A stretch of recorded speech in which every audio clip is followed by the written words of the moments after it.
Hi, hello friends. Welcome to ISE. Today our discussion APSR prelims mock test 9 quant explanation. Okay na? See questions కనుక చూసినట్లయితే see the first question. Question number 1. If n is equal to 1 plus 1 plus 11 plus 111 plus ఇక్కడ 1 1 1 plus 1 up to 1 అనేది ఎన్ని times తీసుకున్నాడు ఇక్కడ 3 plus 3 6 plus 3 9 మొత్తం ఎన్ని times వచ్చింది 9 టైమ్స్ 1 తీసుకున్నాడు. సో వన్ అనేది 1 టైం, 1 అనేది 2 times, 3 times, 4 times, 5 times, 9 times తీసుకున్నాడు. దాని యొక్క సమ్ ఎంత? Then what is the sum of the digits of the N అన్నాడు. సో ఈ నెంబర్ ఉంటుంది కదా, సో ఈ నెంబర్ మొత్తాన్ని యాడ్ చేస్తే అంటే ఈ వాల్యూస్ మొత్తాన్ని యాడ్ చేస్తే ఒక నెంబర్ వస్తుంది. ఆ నెంబర్లోని అంకెల మొత్తం ఎంత అనేది అడుగుతున్నాడు. సో ఇక్కడ మనకి 1 11 111 అలా ఉంది కదా. ఫస్ట్ నేను ఒక ఎగ్జాంపుల్ తీసుకొని చెప్తున్నా. 1 + 11 + 111 అంటే దాని అర్థం ఏంటి? ఇక్కడ 111 ఉంది కదా, సో దీనికి 11 యాడ్ అవుతుంది, దీనికి 1 యాడ్ అవుతుంది, ఓవరాల్గా 3 వస్తుంది, 2 వస్తుంది, 1. కానీ మ్యాక్సిమం నేను ఇక్కడ ఎన్ని తీసుకున్నా? 3 తీసుకున్నా. మ్యాక్సిమం ఎన్ని వన్స్ తీసుకున్నా? 3 వన్స్ తీసుకున్నా. సో అంటే కనిష్టంగా అంటే సింగిల్ 1 తీసుకున్నా, అంటే కనిష్టంగా ఏమో 1 తీసుకున్నా, గరిష్టంగా ఏమో 3 తీసుకున్నా. సో మన ఎక్స్ప్రెషన్ ఏమొచ్చింది? 1 2 3 వరకు వెళ్ళిపోయింది, 3 వరకు వెళ్ళిపోయింది. సో అప్పుడు ఇక్కడ మనం ఎంతవరకు తీసుకున్నాం? 9 వరకు తీసుకున్నాం. ఎంతవరకు? 9 వరకు తీసుకున్నాం. కాబట్టి ఆ ఎన్ అనేది ఏమవుతుంది అప్పుడు? 1 2 3 4 5 6 7 8 9. సో 9 వరకు. సో ఈ వాల్యూస్ ఉన్నాయి కదా, ఈ మొత్తం యాడ్ చేస్తే మనకు వచ్చే రిజల్ట్ ఏంటంటే ఇది ఈ నెంబర్. సో ఈ నెంబర్ని ఏమంటున్నాం? ఎన్గా తీసుకుంటున్నాం. ఈ నెంబర్లోనే అంకెల మొత్తం అన్నాడు. సో అంకెల మొత్తం అంటే ఏమవుతుంది? సో 9 + 1 10, 8 + 2 10, 20, 7 + 3 10, 30, 6 + 4 10, 40. సో 40 + 5 ఎంత? 45. సో మొత్తం యాడ్ చేస్తే వచ్చే రిజల్ట్ ఎంత అంటే 45 అవుతుంది. సో ఫస్ట్ క్వశ్చన్కి ఆన్సర్ ఏమవుతుందంటే ఫస్ట్ ఆప్షన్ అవుతుంది. ఓకేనా? సీదా next question. A person invested some amount at the rate of 12% simple interest and a certain amount at the rate of 10% simple interest. He received yearly interest of the 130 rupees, but he had interchanged the amounts invested. He would have received 4 rupees more as interest. How much did he invest at 12% simple interest? ఒక వ్యక్తి కొంత మొత్తాన్ని 12% సాధారణ వడ్డీ చొప్పున మరియు మరికొంత మొత్తాన్ని 10% సాధారణ వడ్డీ చొప్పున పెట్టుబడి పెట్టాడు. అతను సంవత్సరానికి 130 రూపాయలు వడ్డీని తీసుకున్నాడు. అతను పెట్టుబడి పెట్టిన మొత్తాలపై 10% ఇచ్చిన దానిపై 12%, అంటే 10% ఇచ్చిన దానిపై 12%, 12% ఇచ్చిన దానిపై 10%గా మార్చితే అతనికి 4 రూపాయలు అధిక వడ్డీ వచ్చిందంట. అయితే అతను 12% సాధారణ వడ్డీ లెక్కన ఎంత పెట్టుబడి పెట్టాడు అనేది ప్రశ్న. ఓకేనా? ఇక్కడ రెండు మొత్తాలను అంటున్నాడు. అంటే 2 మొత్తాలు అంటే 2 ప్రిన్సిపల్స్. ఫస్ట్ ప్రిన్సిపల్ని ఏమంటున్నామంటే ఏ పార్ట్ అనుకుంటున్నా, సెకండ్ ప్రిన్సిపల్ని బి పార్ట్ అనుకుంటున్నా. ఫస్ట్ ప్రిన్సిపల్ పైన ఎంత రేట్ ఆఫ్ ఇంట్రెస్ట్ ఎంత రేట్ ఆఫ్ ఇంట్రెస్ట్కి ఇన్వెస్ట్ చేశాడు? 12%కి ఇన్వెస్ట్ చేశాడు. సెకండ్ పార్ట్ మీద 1 ఇయర్కి 10% లెక్కన ఇన్వెస్ట్ చేశాడు. ఓకేనా? ఇలా ఇన్వెస్ట్ చేస్తే 1 ఇయర్కి వచ్చిన ఇంట్రెస్ట్ ఎంత అని చెప్తున్నాడు? 130 రూపాయలు వచ్చింది అని చెప్తున్నాడు. ఓకేనా? ఒకవేళ ఫస్ట్ పార్ట్ మీద కనుక 10% ఇన్వెస్ట్ చేసి సెకండ్ పార్ట్ మీద కనుక 22% కనుక ఇన్వెస్ట్ చేస్తే, అదేనండి దీని మీనింగ్.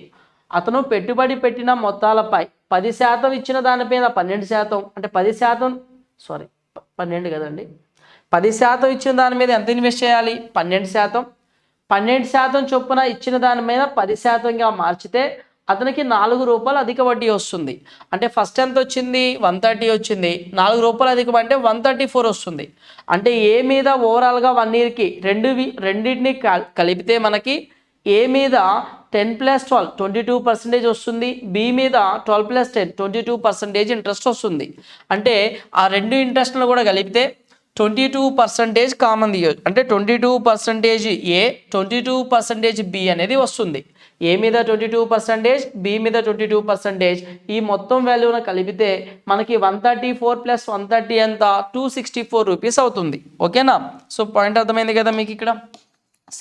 సో నేను ఏం చేస్తున్నానంటే నేనేం చేస్తున్నా అంటే 22%ని కామన్ తీస్తున్నా. 22% ఆఫ్ ఏ ప్లస్ బి. ఏ మీద 22, బి మీద 22 వస్తుంది కాబట్టి. సో మొత్తం వచ్చిన ఇంట్రెస్ట్ ఎంత మనకి? సో 130 + 134 ఎంత? 264 రూపీస్ వచ్చింది. ఇంతవరకు క్లియర్ కదా? ఈ పర్సంటేజ్ అంటే బై 100 కదా, అవతలకి వెళ్తే ఏమవుతుంది? ఇంటూ 100 అవుతుంది. సో 22 ఎన్ని టైమ్స్ పోతుంది? ఎగ్జాక్ట్గా 12 టైమ్స్ పోతుంది. ఎన్ని టైమ్స్ పోతుంది? 12 టైమ్స్ పోతుంది. ఈ బై 100 అవతలకి వస్తే ఏమవుతుందంటే సో మనకి 1200 అవుతుంది. టోటల్ ఏ ప్లస్ బి అనేది 1200 వచ్చింది. అంటే ఏ ప్లస్ బి మొత్తం ప్రిన్సిపల్ ఎంత? 1200. క్లియర్ కదా? సో అయితే మనకి ఏమడిగాడు క్వశ్చన్లో? 12% సాధారణ వడ్డీకి ఎంత పెట్టుబడి పెట్టాడు అన్నాడు. అంటే ఫస్ట్ పార్ట్ ఎంత అనేది ఫైండ్ అవుట్ చేయాలి. సో నేను ఆప్షన్ వెరిఫికేషన్ ప్రకారం చూస్తే ఒకవేళ నా ఆన్సర్ 400 అనుకుందాం. ఫస్ట్ పార్ట్ 400 అంటే ఏ వాల్యూ 400 అయితే సో ఎంత రేట్ ఆఫ్ ఇంట్రెస్ట్? 12%. 12 4 జార్ ఎంత? 48. 12లో 4 పోతే మిగిలింది అంతే ఇక 800 కదా. ఆ 800 మీద 10% అంటే 80. 80 + 40 ఎంత? 128. సో ఫస్ట్ పార్ట్ అంటే ఫస్ట్ ఇయర్కి వచ్చిన ఇంట్రెస్ట్ ఎంత? 130 రూపీస్ ఉంది. కానీ ఇక్కడ ఎంత? 128. సో ఆన్సర్ ఏమవుతుంది? ఫస్ట్ ఆప్షన్ కాదని క్లియర్గా చెప్పేయచ్చా? ఫస్ట్ ఆప్షన్ కాదని క్లియర్గా తెలిసిపోతుంది. ఒకవేళ నేను సెకండ్ ఆప్షన్ కనుక అనుకుంటే అంటే ఫస్ట్ పార్ట్ 500 రూపీస్ అనుకుంటే 12% ఎంత అవుతుంది? 60 అవుతుంది. 60 అవుతుంది. సో 1200లో 500 పోతే 700. ఆ 700లో 10% వాల్యూ ఎంత? 70. సో 60 + 70 ఎంత? 130 రూపీస్. సో వచ్చిన ఇంట్రెస్ట్ ఎంత అవుతుంది ఇక్కడ? 130 రూపీస్ అవుతుంది. సో మనకి ఫస్ట్ ఇయర్కి వచ్చిన ఇంట్రెస్ట్ ఎంత? రెండింటి మీద 130 సరిపోయింది కదా. అంటే ఫస్ట్ పార్ట్ ఎంత అప్పుడు? 500. సెకండ్ పార్ట్ ఎంత అంటే 700. సో ఆన్సర్ ఏమవుతుందంటే సెకండ్ ఆప్షన్ అనేది కరెక్ట్ ఆన్సర్ అవుతుంది. ఓకేనా? Question number 3. Among the goods purchased by a trader 2/5 were sold at 20% loss and the remaining were sold at a profit if on the whole 10% profit is made. What percentage of profit did the trader make on the remaining goods అన్నాడు. So ఇక్కడ ఒక వ్యాపారి కొనుగోలు చేసిన వస్తువులలో 5లో 2వ వంతు 20% నష్టానికి అమ్ముడయ్యాయంట. మిగిలిన వాటిని కొంత లాభంతో అమ్మాడు. ఎంత లాభం అనేది మనకి చెప్పలేదు. మొత్తం మీద 10% లాభం ఉంటే అయితే ఆ వ్యాపారి మిగిలిన వస్తువులపై ఎంత శాతం లాభాన్ని పొందాడు అనేది మన ప్రశ్న ఇక్కడ. సో ఇక్కడ వ్యాపారంలో 20% నష్టానికి అన్నాడా? 5లో 2వ వంతు అన్నాడా? 5లో 2వ వంతు అంటే 5లో 2 అంటే 2/5వ వంతు ఎంత నష్టానికి అన్నాడు? 20% నష్టానికి అన్నాడు. సో మిగిలిందంతేక 3/5వ వంతు. మిగిలిందంతేక 3/5వ వంతు. సో అది ఎంత 3/5వ వంతుని కొంత లాభంతో అమ్మాను అని చెప్తున్నాడు. ఎంత లాభం మనకు తెలియదు కాబట్టి నేను ఏ అనే లాభం తీసుకుంటున్నా. కానీ ఓవరాల్గా మొత్తం మీద చూస్తే ఎంత లాభం వచ్చింది? 10% లాభం వచ్చింది. మొత్తం మీద 10% లాభం వచ్చింది. సో క్యాలిక్యులేట్ చేస్తే సో డినామినేటర్ సేమ్ ఉంది. 5 LCM 5 అవతలకి వెళ్తే ఏమవుతుంది వాల్యూ? 5 × 10 50 అవుతుంది. 2 2s are 40 -40. ఓకేనా? సో ప్లస్ 3a అవుతుంది. సో 40 అవతలకి వెళ్తే 10. So a is equal to ఓకేనా. సో 2 2s are ఎంత మనకి? 2 2s are -40 plus 3a 5 × 10 50. So ఏ వాల్యూ ఫైనల్గా మనకి ఎంత వస్తుందంటే ఇక్కడ ఈ 40 అవతలకి వెళ్తే ఏమవుతుంది? -40 కాస్త +40 అవుతుంది. 50 + 40 ఎంత? 90. సో 90 ఈ 3 అనేది ఎన్ని టైమ్స్ పోతుంది? 30 టైమ్స్ మల్టిపుల్ చేస్తుంది. ఓకేనా. సో ఎగ్జాక్ట్గా ఎంత ప్రాఫిట్గా అమ్మాల్సి వస్తుంది? సెకండ్ పార్ట్ మీద 30% లాభానికి అమ్మితే 3/5వ వంతు వస్తువుల మీద 30% లాభానికి అమ్మితే ఓవరాల్గా 10% ప్రాఫిట్ అనేది మిగులుతుంది. ఓకేనా. సీదా next question number 4. 2 alloys contain zinc and copper in the ratio 2:1, 4:1. In what ratio the 2 alloys should be added together to get a new alloy having zinc and copper in the ratio of 3:1? రెండు మిశ్రమాలలో 2:1, 4:1 నిష్పత్తిలో zinc మరియు రాగి ఉంటున్నాయంట. 3:1 నిష్పత్తిలో zinc మరియు రాగి కలిగిన కొత్త మిశ్రమాన్ని పొందడానికి పై రెండు మిశ్రమాలను ఏ నిష్పత్తిలో కలపాల్సి ఉంది అనేది మన ప్రశ్న ఇక్కడ. సో ఇక్కడ మీరు గమనిస్తే 2:1 రేషియో అన్నాడు. అంటే జింకు మరియు రాగి ఒక పాత్రలో ఏ రేషియోలో ఉంది? 2:1. రెండవ పాత్రలో 4:1 రేషియోలో ఉంది. 4:1 రేషియో. ఓవరాల్గా మిక్స్ చేసిన తర్వాత ఏ రేషియోలో ఉంది? 3:1 నిష్పత్తిలో జింకు మరియు రాగిని కలిగిన కొత్త మిశ్రమాన్ని పొందడానికి పాయింట్ అర్థమైందా? సో ఈ పార్ట్ అంటే ఈ మిశ్రమాన్ని రెండింటిని ఏ రేషియోలో మిక్స్ చేస్తున్నారు? 3:1 రేషియోలో మిశ్రమాన్ని మిక్స్ చేయాలంటే ఏ నిష్పత్తిలో కలపాలి అన్నాడు. సో అది ఏమవుతుంది, అది మిడిల్లో వస్తుంది. ఈ రెండు లెఫ్ట్ సైడ్ రైట్ సైడ్ తీసుకుంటాం, అలిగేషన్ ఫైండ్ అవుట్ చేస్తాం. సో అలిగేషన్ని ఫైండ్ అవుట్ చేస్తాం. సో ఇక్కడ గమనిస్తే మీరు ఇక్కడ 2:1 ఎన్ని పార్ట్స్ ఉంది? 3 పార్ట్స్. ఇది 4:1 ఎంత? 5 పార్ట్స్. 3 parts 5 parts. అక్కడ 3:1 ఎంత? Again 4 parts. ఫస్ట్ ఈ 3 సంఖ్యలకి ఎల్సిఎం తీసుకోండి. ఎల్సిఎం ఎంత వస్తుంది? 60 వస్తుంది. ఎందుకంటే సో మనం ఇక్కడ ఒక క్వాంటిటీని కలపాలి అంటే రెండు 3 మిశ్రమాలని కలపాలి అంటే ఖచ్చితంగా అవి సమాన పరిమాణంలో ఉండాలి, అంటే ఈక్వల్ క్వాంటిటీ అయి ఉండాలి. సో ఇక్కడ 3 పార్ట్స్ ఉంది, 60తో మల్టిపుల్ చేయాలి. అంటే 3 పార్ట్స్ ఉంది, 60 అవ్వాలి అంటే 320 టైమ్స్ మల్టిపుల్ చేస్తే సరిపోతుందా? 320s are 16. నేను లెఫ్ట్ సైడ్ వాల్యూస్ మాత్రమే తీసుకుంటున్నా. సో అప్పుడు 320s are 60, 220s are ఎంత? 40 అవుతుందా? నెక్స్ట్ ఈ మిశ్రమం చూడు, 5 పార్ట్స్ ఉంది, 5 కాస్త 60 అవ్వాలంటే 5 ఎన్ని టైమ్స్ మల్టిపుల్ చేయాలి? 12 టైమ్స్ మల్టిపుల్ చేయాలి. సో అప్పుడు 4 6 are ఎంత? 20. అక్కడ 5 12 టైమ్స్ కదా, 5 15 టైమ్స్ కదండి. సారీ 5 తీసుకున్నాం, 5 1s are 5 2s are 12 times. 4 into 12 ఎంత? 48 అవుతుంది. ఓకేనా? సో ఇక్కడ ఈ మిశ్రమం చూడండి ఎన్ని భాగాలు ఉంది? 4 భాగాలు ఉంది. ఈ 4 భాగాలు 60లో ఎన్నిసార్లు పోతున్నాయి? 15 సార్లు పోతుందా? సో అప్పుడు 3 15 ఎంత? 45. సో ఇక్కడ వాల్యూ ఎంత వస్తుంది? 45 వస్తుంది. ఓకేనా? సో ఈ డిఫరెన్స్ కనుక తీసుకుంటే ఇక్కడేమో 5 వస్తుంది, ఇక్కడ డిఫరెన్స్ ఎంత వస్తుంది అంటే 3 వస్తుంది. సో ఫైనల్గా రెండింటిని ఏ రేషియోలో కలపాలి? 3:5 నిష్పత్తిలో కలపాల్సి ఉంటుంది. ఓకేనా? 3:5 నిష్పత్తిలో కలిపితేనే సో మిక్చర్ అనేది 3:1 నిష్పత్తిలో ఉంటుంది. ఓకేనా? So this is the answer. See the next question number 5. Which are the following statements is are true? ఇచ్చిన వాటిలో ఏది సరి అయినది అన్నాడు. సో ఇక్కడ రూట్లో ఉన్నాయి కాబట్టి మీరు ఏం చేస్తారంటే ఎల్సిఎం తీసుకోండి. 3 2 4 ఎల్సిఎం తీసుకుంటే 3 4s are 12 అవుతుందా? 12. 5 into 3 ఎంత? 50. 5 into 3 ఎంత? 15. అంటే ఎల్సిఎం ఏమవుతుంది? 12√15 అవుతుంది. అన్నిటికీ 12√15 మల్టిపుల్ చేద్దాం. ఓకేనా? So 3 4s are 4 2s are ఎంత? 8. నెక్స్ట్ 5 3 టైమ్స్ పోతుందా? 8√3. నెక్స్ట్ ఏముంది? 2 6 are 6 3s are ఎంత? 18. సో √5 అనేది ఎన్ని టైమ్స్ పోతుంది? √3 టైమ్స్ పోతుందా? నెక్స్ట్ ఏముంది వాల్యూ? ఇక్కడ 4 3s are 3 5s are ఎంత? 15. సో 3 అనేది ఎన్ని టైమ్స్ పోతుంది? √5 టైమ్స్ పోతుందా? సో ఇక్కడ √3 కామన్ ఉంది, 8 కన్నా 18 పెద్దది, క్లియర్గానే ఉంది. సో ఇక్కడ మీరు గమనిస్తే 15 5 కదా. సో 3 అంటే ఏమని తెలుసు మనకి? √3 అంటే 1.732. సో ఇక్కడ √5 అంటే ఏమని చెప్పొచ్చు? 2.5గా తీసుకోవచ్చా దీన్ని? So 15 2s are 30, 15 5s are ఎంత? 75. అంటే 37.5 అప్రాక్సిమేట్ వాల్యూ అవుతుందా? సో ఇప్పుడు ఈ వాల్యూ ఎంత అవుతుంది? So 18 1s are 18, 18 7s are ఎంత? 126. 18 + 126 అంటే 30 చేంజ్లో వెళ్తుంది కదా, లేదంటే 18 1s are ఎంత అండి? 18. సో 18 ఏళ్ళు ఎంత? 126. 126 అంటే ఎంత? 30 పాయింట్ చేంజే వస్తుంది, 30 పాయింట్ సంథింగ్ చేంజ్ వస్తుంది. కానీ కంపేర్ చేస్తే ఈ నెంబర్ కానీ ఈ నెంబర్ చిన్న నెంబరే. సో అంటే ఫస్ట్ ఆప్షన్ అంటే ఫస్ట్ ఇచ్చిన స్టేట్మెంట్ అనేది కరెక్ట్గా ఉంది. అంటే ఫస్ట్ ఇది పెద్దగా ఉంది, నెక్స్ట్ అంటే దీనికన్నా ఈ నెంబర్ పెద్దది, దీనికన్నా ఈ నెంబర్ పెద్దది, క్లియర్ కదా? సెకండ్ కూడా చెక్ చేద్దామా? ఇక్కడ ఎల్సిఎం ఏమవుతుంది మనకి? √5 అంటే 5 3s are 15, 2 ఉంది, 3 ఉంది, 4 ఉంది, 12 √5. ఇక్కడ కూడా మనకి ఏమొస్తుంది? 12 √3 5s are 15 అవుతుంది. సో చూద్దాం. 2 6 are 6 3s are ఎంత? 18 √3.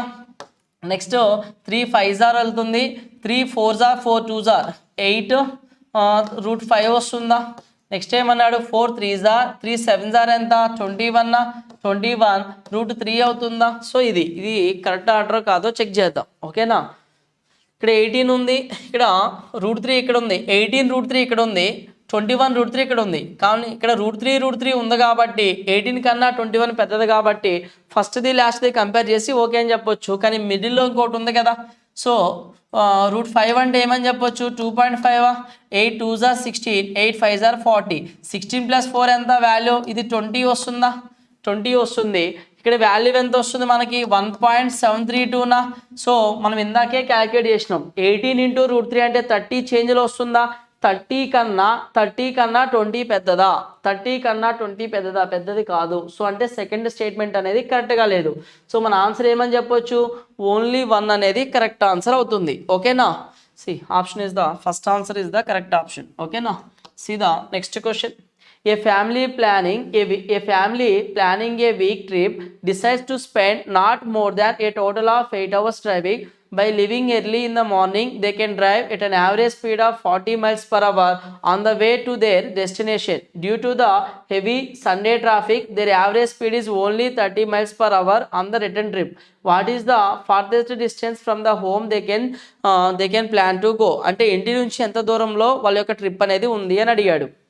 సో ఇక్కడ చిన్న ఆప్షన్స్ అనేవి ఏ రేంజ్లో ఉన్నాయి డిస్టెన్స్ అనేది ఎగ్జాక్ట్ కాకుండా ఏ రేంజ్లో ఉన్నాయి అనేది కనుక్కోమన్నాడు. ఓకేనా? సో తెలుగులో చూస్తే ఒక కుటుంబం వారాంతపు యాత్రని ప్రణాళిక చేసుకున్నారు. మొత్తం 8 గంటలకు మించి డ్రైవింగ్ చేయకూడదని నిర్ణయించుకున్నారంట.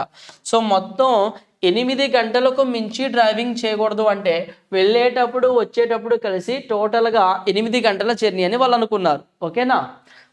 ఉదయాన్నే బయలుదేరడం ద్వారా వారు తమ గమ్యస్థానానికి వెళ్ళే మార్గంలో సగటున గంటకి 40 మైళ్ళ వేగంతో ప్రయాణించారు. ఎందుకని ఉదయం అని మెన్షన్ చేశాడు? ట్రాఫిక్ లేదు కాబట్టే ఎక్కువ స్పీడ్తో వెళ్ళగలిగారు. ఆదివారం భారీ ట్రాఫిక్, ఆదివారం కదా వాళ్ళు వెళ్ళింది, ఆదివారం భారీ ట్రాఫిక్ కారణంగా వారు తిరుగు ప్రయాణంలో సగటున సగటుకి 30 ఎంత వెళ్ళారంట? 30 మైళ్ళ వేగంతో మాత్రమే వెళ్ళారంట.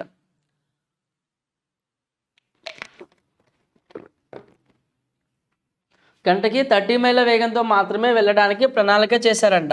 అయితే ఇంటి నుండి ఎంత దూరంలో వారి గమ్యస్థానం కలదో చెప్పండి అన్నాడు. ఓకేనా? ఇక్కడ మీరు గమనిస్తే మనకి వెళ్ళే స్పీడ్ ఇచ్చాడు, వచ్చే స్పీడ్ ఇచ్చాడు. డిస్టెన్స్ మాత్రం సేమ్ ఉంది. డిస్టెన్స్ సేమ్ ఉండి స్పీడ్స్ అనేవి వెళ్ళేటప్పుడు వచ్చేటప్పుడు డిఫరెంట్గా ఉంటే సో రిలేటివ్ స్పీడ్ కాదండి, సగటు వేగం ఎంత తీసుకుంటాం అంటే వెళ్ళేటప్పుడు ఒక వేగం ఇచ్చాడు, వచ్చేటప్పుడు ఒక వేగం ఇచ్చాడు, డిస్టెన్స్ మాత్రం సేమ్ ఉంది. అప్పుడు సగటున ఎంత వేగంతో సగటు వేగం ఎంత అవుతుందంటే 2ab/a+bనా. 2ab అంటే 2 × 40 × 30/a+b అంటే 70 అవుతుందా? సో ఇది ఏమవుతుంది మనకి? రిలేటివ్ స్పీడ్ అవుతుంది. సో ఓవరాల్గా 8 గంటలు, అటు వెళ్ళి ఇటు రావడానికి 8 గంటలు అన్నాడు. సో నేను హాఫ్ టైమే తీసుకుంటున్నా, కంప్లీట్ టైం కాకుండా హాఫ్ టైమే తీసుకుంటే అంటే 4 hours తీసుకుంటే నాకు ఎగ్జాక్ట్గా ఒక డిస్టెన్స్ అనేది ఏ రేంజ్ అనేది ఒక క్లారిటీ వస్తుంది కదా మనకి ఇప్పుడు. సో 0 0 క్యాన్సిలా. 2 40s are 80నా. 2 × 40 80. సో 8 చూడండి ఇక్కడ 2 3s are ఎంత? 6 4s are ఎంత? 240. 240 × 2 టైమ్స్ తీసుకుంటే ఏమవుతుంది? 480 960. సో 960/7 అంటే 7 1s are 7. 7 1s are 7. 7 3s are ఎంత? 21 అంటే 50. 7 7s are 47 అంటే 137 పాయింట్ చేంజ్ డిస్టెన్స్ వస్తుంది. అది ఏ రేంజ్లో ఉందండి మనకి? 120 140 బిట్వీన్ 140 160. థర్డ్ ఆప్షన్ కాదు, 120 కన్నా తక్కువ కాదు, 160 కాదు. సో ఆన్సర్ ఏమవుతుంది? సెకండ్ ఆప్షన్ అనేది కరెక్ట్ ఆన్సర్ అవుతుంది. ఓకేనా? సీదా నెక్స్ట్ క్వశ్చన్.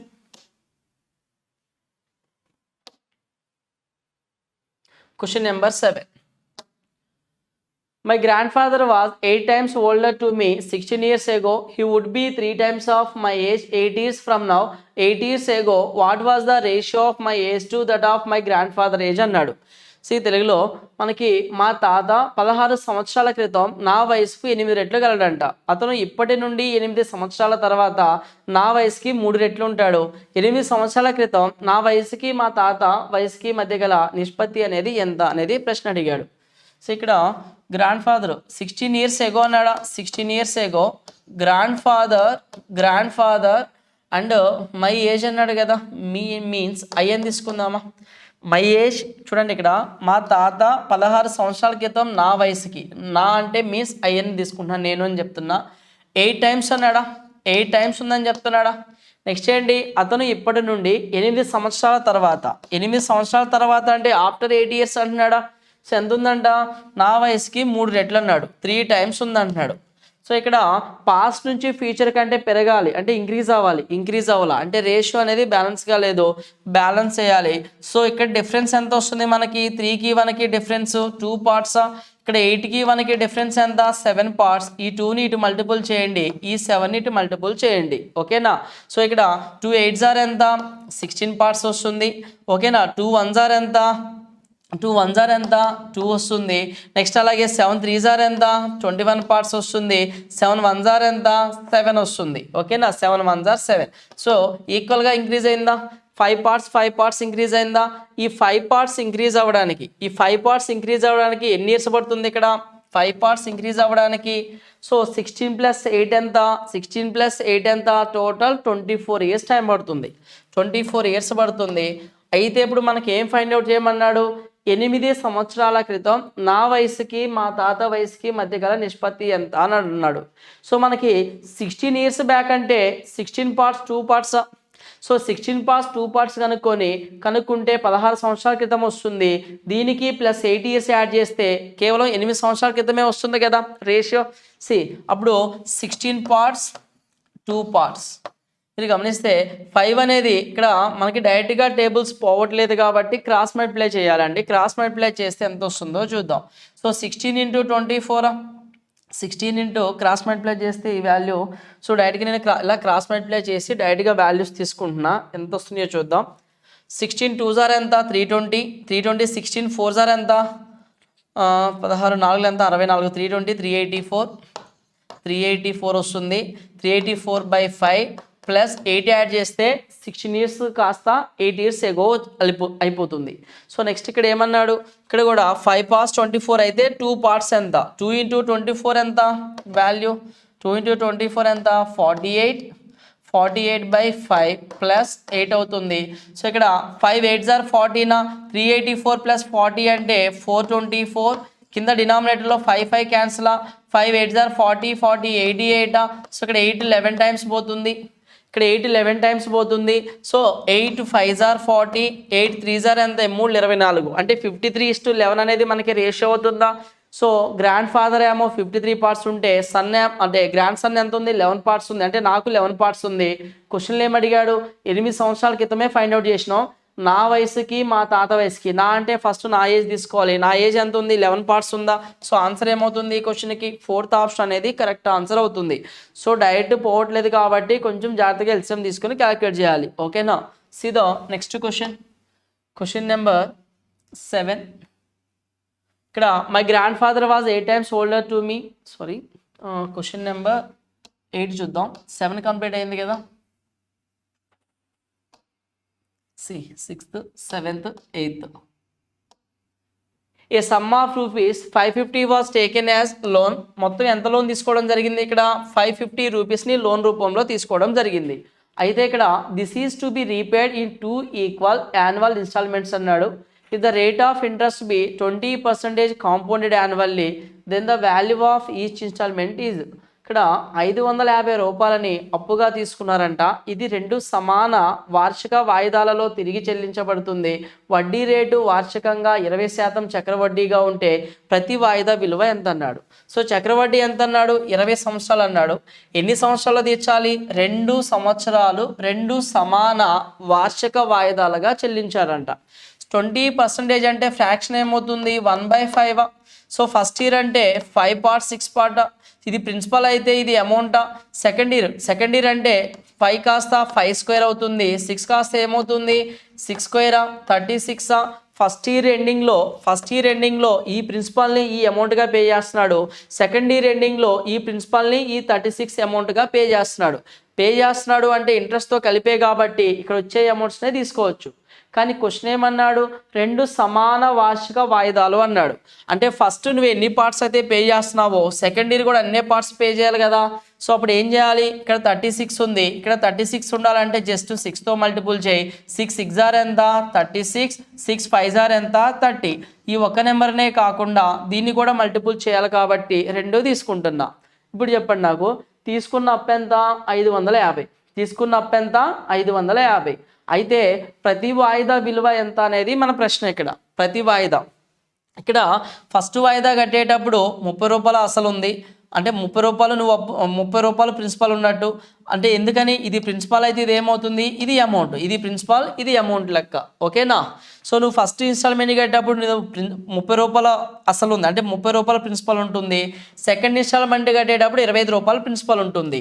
సో ఈ 30 ఈ 25 రెండూ కలిపి మొత్తం ప్రిన్సిపల్ అవుతుంది కదా.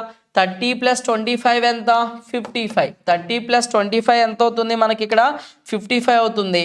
సో 55 పార్ట్స్ వాల్యూ క్వశ్చన్లో ఎంత ఇచ్చాడు, 550 అయితే నువ్వు కట్టే ఈచ్ ఇన్స్టాల్మెంట్ ఎంత, 36 పార్ట్స్ కదా. 36 పార్ట్స్ ఎంత అవుతుందంటే 360 రూపీస్ అవుతుంది. సో క్వశ్చన్కి కరెక్ట్ ఆన్సర్ ఏంటంటే థర్డ్ ఆప్షన్ అవుతుంది. So third option is the correct answer. ఓకేనా. See the next question, question number 9.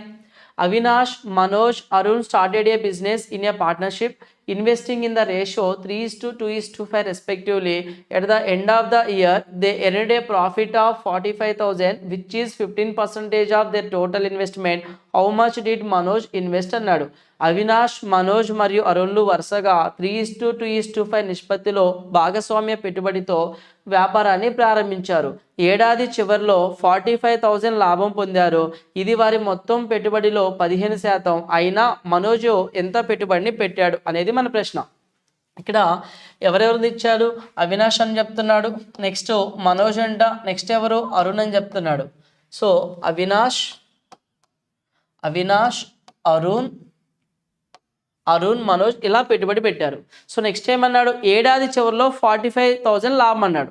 ఇది వారి మొత్తం పెట్టుబడిలో ఎంత శాతం అన్నాడు, కేవలం 15% మాత్రమే అన్నాడు. మనోజ్ ఎంత పెట్టుబడి పెట్టాడు. సో 15% అంటే ఈ 45,000ని 15% వాల్యూ 45,000 అయితే ఎన్ని టైమ్స్ పోతుంది, 15 3 45. సో 100% ఇన్వెస్ట్మెంట్ కదా. 100 3s ఎంత, 15 3s 45. అప్పుడు 100 3s ఎంత, 300 + 3 zeros 3 lakhs అవుతుంది. మొత్తం ఇన్వెస్ట్మెంట్ ఎంత వస్తుంది అక్కడ, 3 lakhs వస్తుంది. సో 3:2, 3 + 2 5, 5 + 5 10 పార్ట్స్, 10 పార్ట్స్ 3 lakhs అయితే 10 పార్ట్స్ 3 lakhs అయితే ఎవరి గురించి అడుగుతున్నాడు, మనోజ్ ఎంత పెట్టుబడి పెట్టాడు. మనోజ్ అంటే ఎంత, 2 పార్ట్సా, 2 పార్ట్స్ ఎంత, 10 3s 30, 2 3s 6, 60,000. మనోజ్ ఎంత పెట్టుబడి పెట్టాడు, 60,000 ఇన్వెస్ట్ చేశాడు. సో ఆన్సర్ ఏమవుతుందంటే ఫస్ట్ ఆప్షన్ అది కరెక్ట్ ఆన్సర్ అవుతుంది. ఓకేనా. See the next question, question number 10. A sum of money is divided among ABCD in the ratio 2:3:7:11 respectively.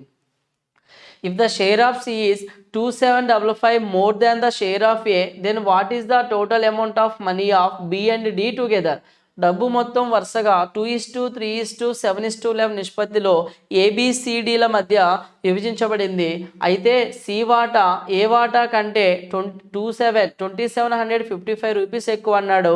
అప్పుడు బి మరియు డీలకు కలిపి వచ్చిన మొత్తం డబ్బు అనేది ఎంత అన్నాడు. సో బి మరియు డీలకు వచ్చిన మొత్తం ఎంత అని అడిగాడు. సో ఇక్కడ ఏ వాల్యూ, BCD డబ్బు మొత్తం వరుసగా 2:3:7:11 నిష్పత్తిలో నలుగురు మధ్య విభజించబడింది. క్వశ్చన్లు ఏమి ఇచ్చాడు, సి వాటా ఏ వాటా కంటే, సి వాటా ఏ కంటే, సి 7 పార్ట్స్, ఏ 2 పార్ట్స్. ఎన్ని పార్ట్స్ ఎక్కువ ఉన్నాడు, 5 పార్ట్స్ ఎక్కువ ఉన్నాడు. సో 5 పార్ట్స్ వాల్యూ ఎంత, 2755 అయితే మనకి ఏమి అడిగాడు, బీడీలో కలిపి వచ్చిన డబ్బు ఎంత, బి 3 పార్ట్స్, డి 11 పార్ట్స్, 3 + 11 ఎంత, 14 పార్ట్స్. ఈ వాల్యూనే అడిగాడు. ఓకేనా. సో ఇక్కడ యూనిట్ డిజిట్ చూడండి వేరు ఉన్నాయి కదా. సో ఒకసారి 5 అనేది ఎన్ని టైమ్స్ తీసుకుంటే మనకి యూనిట్ డిజిట్ 5 వస్తుంది. 5 1 టైం మల్టిపుల్ చేస్తే 5 1s 5. అలాగే 4ని కూడా యూనిట్ డిజిట్ 4 1s 4. 4ని కూడా 1 టైం మల్టిపుల్ చేస్తే మనకు వచ్చే యూనిట్ డిజిట్ ఏంది, 1 అవుతుంది. సో ఆన్సర్ ఏమవుతుంది ఈ క్వశ్చన్ కంటే ఫోర్త్ ఆప్షన్ అనేది కరెక్ట్ ఆన్సర్ అవుతుంది. సరే మల్టిపుల్ చేద్దామా. 5 5s ఎంత, 25, 5 5s 25, 5 ఇక్కడ 4 3s 12. సారీ అండి, ఇక్కడ ఒకసారి క్యాన్సిలేషన్ చేద్దాం, ఒకసారి క్యాన్సిలేషన్ చేసి ఫైనల్ చేద్దాం. సో ఇక్కడ 5 5s ఎంత, 25 వస్తుందా, మళ్ళీ 25, 5 5s ఎంత, 25, మిగిలింది ఎంత, 5 5s 25, 5 1s 5. ఓకే 551 టైమ్స్ అయిపోతుంది, 25 25 1. సో ఇది కూడా కరెక్టేనండి. సో ఇది కూడా ఏమవుతుంది 551. సో ఇక్కడ 550 అంటే 1 4s are 4 into digit 4 ఈ కాంబినేషన్ తీసుకోండి no problem 7714 is the correct answer ఓకేనా so fourth option is the correct answer see the next question number 11 the average of 5 numbers is 306.4 the average of the first two numbers is 431 the average of the last two numbers is 214.5 what is the third number అన్నాడు 5 సంఖ్యల సగటు 306.4 అందులో మొదటి 2 సంఖ్యల సగటు 431 అన్నాడు మరియు చివరి 2 సంఖ్యల సగటు 214.5 అయితే మూడో సంఖ్య ఎంత అన్నాడు ఇక్కడ 5 సంఖ్యలు ఇచ్చాడు మొదటి 2 అన్నాడు చివరి 2 అన్నాడు మిడిల్ సంఖ్య ఏది అన్నాడు అంటే ఇక్కడ మనకి ఒక కాన్సెప్ట్ చెప్తా గుర్తుపెట్టుకోండి ABCDE అనే ఒక 5 సంఖ్యలు ఉన్నాయి ఓకేనా ABCD అనే ఒక 5 సంఖ్యలు ఉన్నాయి సో ఎప్పుడైనా సరే మొదటి 2 సంఖ్యలు తర్వాత 2 లేదంటే చివరి 2 అనే సి నెంబర్ అని అడిగాడు అనుకోండి సో ఒరిజినల్ యావరేజ్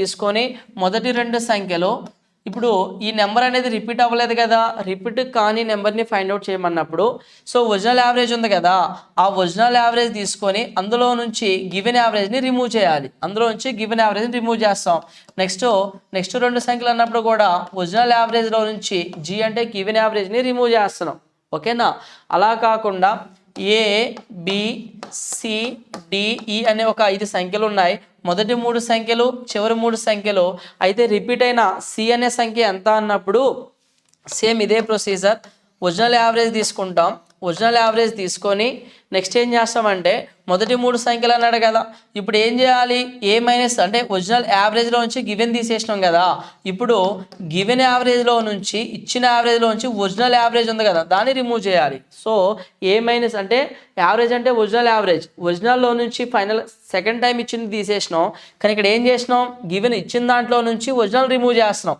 నెక్స్ట్ 3 సంఖ్యలు అన్నా కూడా అంతే గివెన్ యావరేజ్లో నుంచి ఒరిజినల్ మెయిన్ యావరేజ్ని తీసేయాలి అర్థమవుతుందా రిపీట్ అయితే ఇలా చేయాలి రిపీట్ కాకపోతే ఇలా చేయాలి ప్రొసీజర్ గుర్తుపెట్టుకోండి మనకి ఈజీ అవుతుంది సో ఇప్పుడు మీరు గమనిస్తే రిపీట్ అయిందా అంటే రిపీట్ అవ్వాలా ఓకేనా 5 సంఖ్యల సగటు ఇచ్చాడు మొదటి 2 సంఖ్యలు అన్నాడు చివరి 2 సంఖ్యలు అన్నాడు మూడో సంఖ్య అన్నాడు సో మూడవ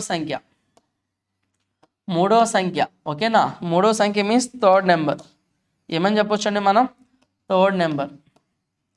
థర్డ్ నెంబర్ ఎలా వస్తుంది ఇప్పుడు మీకు ప్రొసీజర్ చెప్పాము కదా అదే కాన్సెప్ట్ అప్లై చేయండి ఫస్ట్ ఏం చేయాలి రిపీట్ కాలేదు కాబట్టి ఒరిజినల్ యావరేజ్ తీసుకో 306.4 అనేది ఒరిజినల్ యావరేజ్ ప్లస్ మొదటి 2 సంఖ్యలు అన్నాడు కదా ప్లస్ 2 సో ఈ 306.4లో నుంచి అంటే ఒరిజినల్ యావరేజ్లో నుంచి గివెన్ యావరేజ్ని రిమూవ్ చేయాలి మొదటి 2 సంఖ్యల సగటు 431 అన్నాడు కదా ఇందులోంచి దాన్ని రిమూవ్ చేయి సో 300 రిమూవ్ చేస్తే 400లోంచి 300 పోతే 131 మిగిలింది సో 131లోంచి 7 పోయింది 131లోంచి 6 పోతే 125 వస్తుంది 131లోంచి 6 పోతే 125 అందులో నుంచి 0.4 కదా 131 6 పోతే 125 0.4 అంటే మైనస్ వాల్యూ 124.6 మిగులుతుంది ఓకేనా నెక్స్ట్ తర్వాత 2 సంఖ్యలు అని చెప్తున్నాడు కదా తర్వాత 2 సంఖ్యల సగటు ఎలా ఉంది 214.5 ఉంది అంటే ఒరిజినల్ యావరేజ్లోంచి వాల్యూని తీసేయాలి సో ఇక్కడ ఒరిజినల్ యావరేజ్లోంచి అంటే 40లోంచి 5 పోతే 0.9 అవుతుంది ఓకేనా సో 4లోంచి 5 పోతే 9 అవుతుంది నెక్స్ట్ 5లోంచి 4 పోతే 1 అవుతుంది 5లోంచి 4 పోతే ఎంత 1 అవుతుంది సో నెక్స్ట్ ఇక్కడ 0 నుంచి 1 అంటే 10లోంచి 1 పోతే 9 అవుతుంది సో 91.9 వస్తుంది సో ఇక్కడ 2లోంచి 2 పోతే 0 91.9 ఇక్కడ నెగిటివ్ టర్మ్ ఉందా ఇది పాజిటివ్ టర్మ్ కదా చూద్దాం ఇది వాల్యూ ఎంత వస్తుందో 2 ఇంటూ 91.9 ఈ వాల్యూ ఎంత వస్తుంది మనకి మైనస్ 2 6 12 2 4 8 ప్లస్ 1 9 2 2 4 2 1 2 249.2 అవుతుంది ఆ వాల్యూ ఎంత 249.2 ఇక్కడ ఎంత వస్తుంది 2 9 ఎంత ఈ వాల్యూ 2 9 18 2 1 2 ప్లస్ 1 3 2 9 18 183.8 వస్తుంది సో 0.4 ఉంది ఇక్కడ యూనిట్ డిజిట్లో చూస్తే 0.4 ఉంది 8.2 అంటే ఇది మైనస్ చేస్తున్నాం ఒక మైనస్ అవుతుంది ఒకటేమో యాడ్ అయిపోతుంది చూద్దాం 242.2 ఇక్కడ 183.8. సో 8 అంటే ఈ వాల్యూని ఫస్ట్ దీనికి యాడ్ చేసి తీసేద్దాం. ఈ రెండింటినైనా తీసి దీనికి యాడ్ చేయండి, లేదంటే ఈ రెండింటి నుంచి తీసేసైనా సరే దాన్ని యాడ్ చేయండి. అంటే చేసినా ఒకటే. చూద్దామా దీంట్లోంచి 4లోంచి 2 పోతే ఎంత? 4లోంచి 2 పోతే 2నా. నెక్స్ట్ 6లోంచి అంటే 16లోంచి 9 పోతే ఎంత వస్తుంది? 7 అవుతుందా? సో 9లోంచి 4 పోతే ఎంత అవుతుంది? 5 అవుతుందా? నెక్స్ట్ 2లోంచి 2 పోతే 0. సో టోటల్ ఇదే కదా మనకు కావాల్సింది. ఇక్కడ 8 + 2 ఎంత? మైనస్ చేసినా దీనికి యాడ్ చేసిన 8 + 2 ఎంత? 10 అవుతుంది. సో 10 + 1 11 అవుతుంది. నెక్స్ట్ 9 + 5 14 అవుతుంది. సో 241. సో వాల్యూ ఎంత వస్తుంది అంటే 241 వస్తుంది. అంటే మూడో సంఖ్య ఎంత అంటే 241. ఇచ్చిన ఆప్షన్స్లో మనకి 241 ఉందా అంటే లేదు. సో లేదు కాబట్టి మన ఆన్సర్ ఏమని చెప్పొచ్చు? ఫోర్త్ ఆప్షన్ అనేది కరెక్ట్ ఆన్సర్ అవుతుంది. ఓకేనా? So none of this is the correct answer. 241 అండి మూడో సంఖ్య, అది లేదు కాబట్టి మనం ఏం చెప్తున్నాం అంటే none of this. See the next question. 12. 1 man, 3 women and 4 boys can do a piece of work in 96 hours. 2 men and 8 boys can do it in 8 hours. 2 men and 3 women can do it in 120 hours. 5 men and 12 boys can do it in how many hours? See. ఒక పురుషుడు, ముగ్గురు స్త్రీలు, నలుగురు అబ్బాయిలు 96 గంటల్లో ఒక పని చేయగలరంట. 2 పురుషులు మరియు 8 మంది అబ్బాయిలు 80 గంటలలో చేయగలరు. 2 పురుషులు మరియు 3 స్త్రీలు 120 గంటల్లో చేయగలరు. అప్పుడు 5 పురుషులు మరియు 12 మంది అబ్బాయిలు అదే పనిని ఎన్ని గంటల్లో చేయగలరు అనేది మన ప్రశ్న ఇక్కడ. సి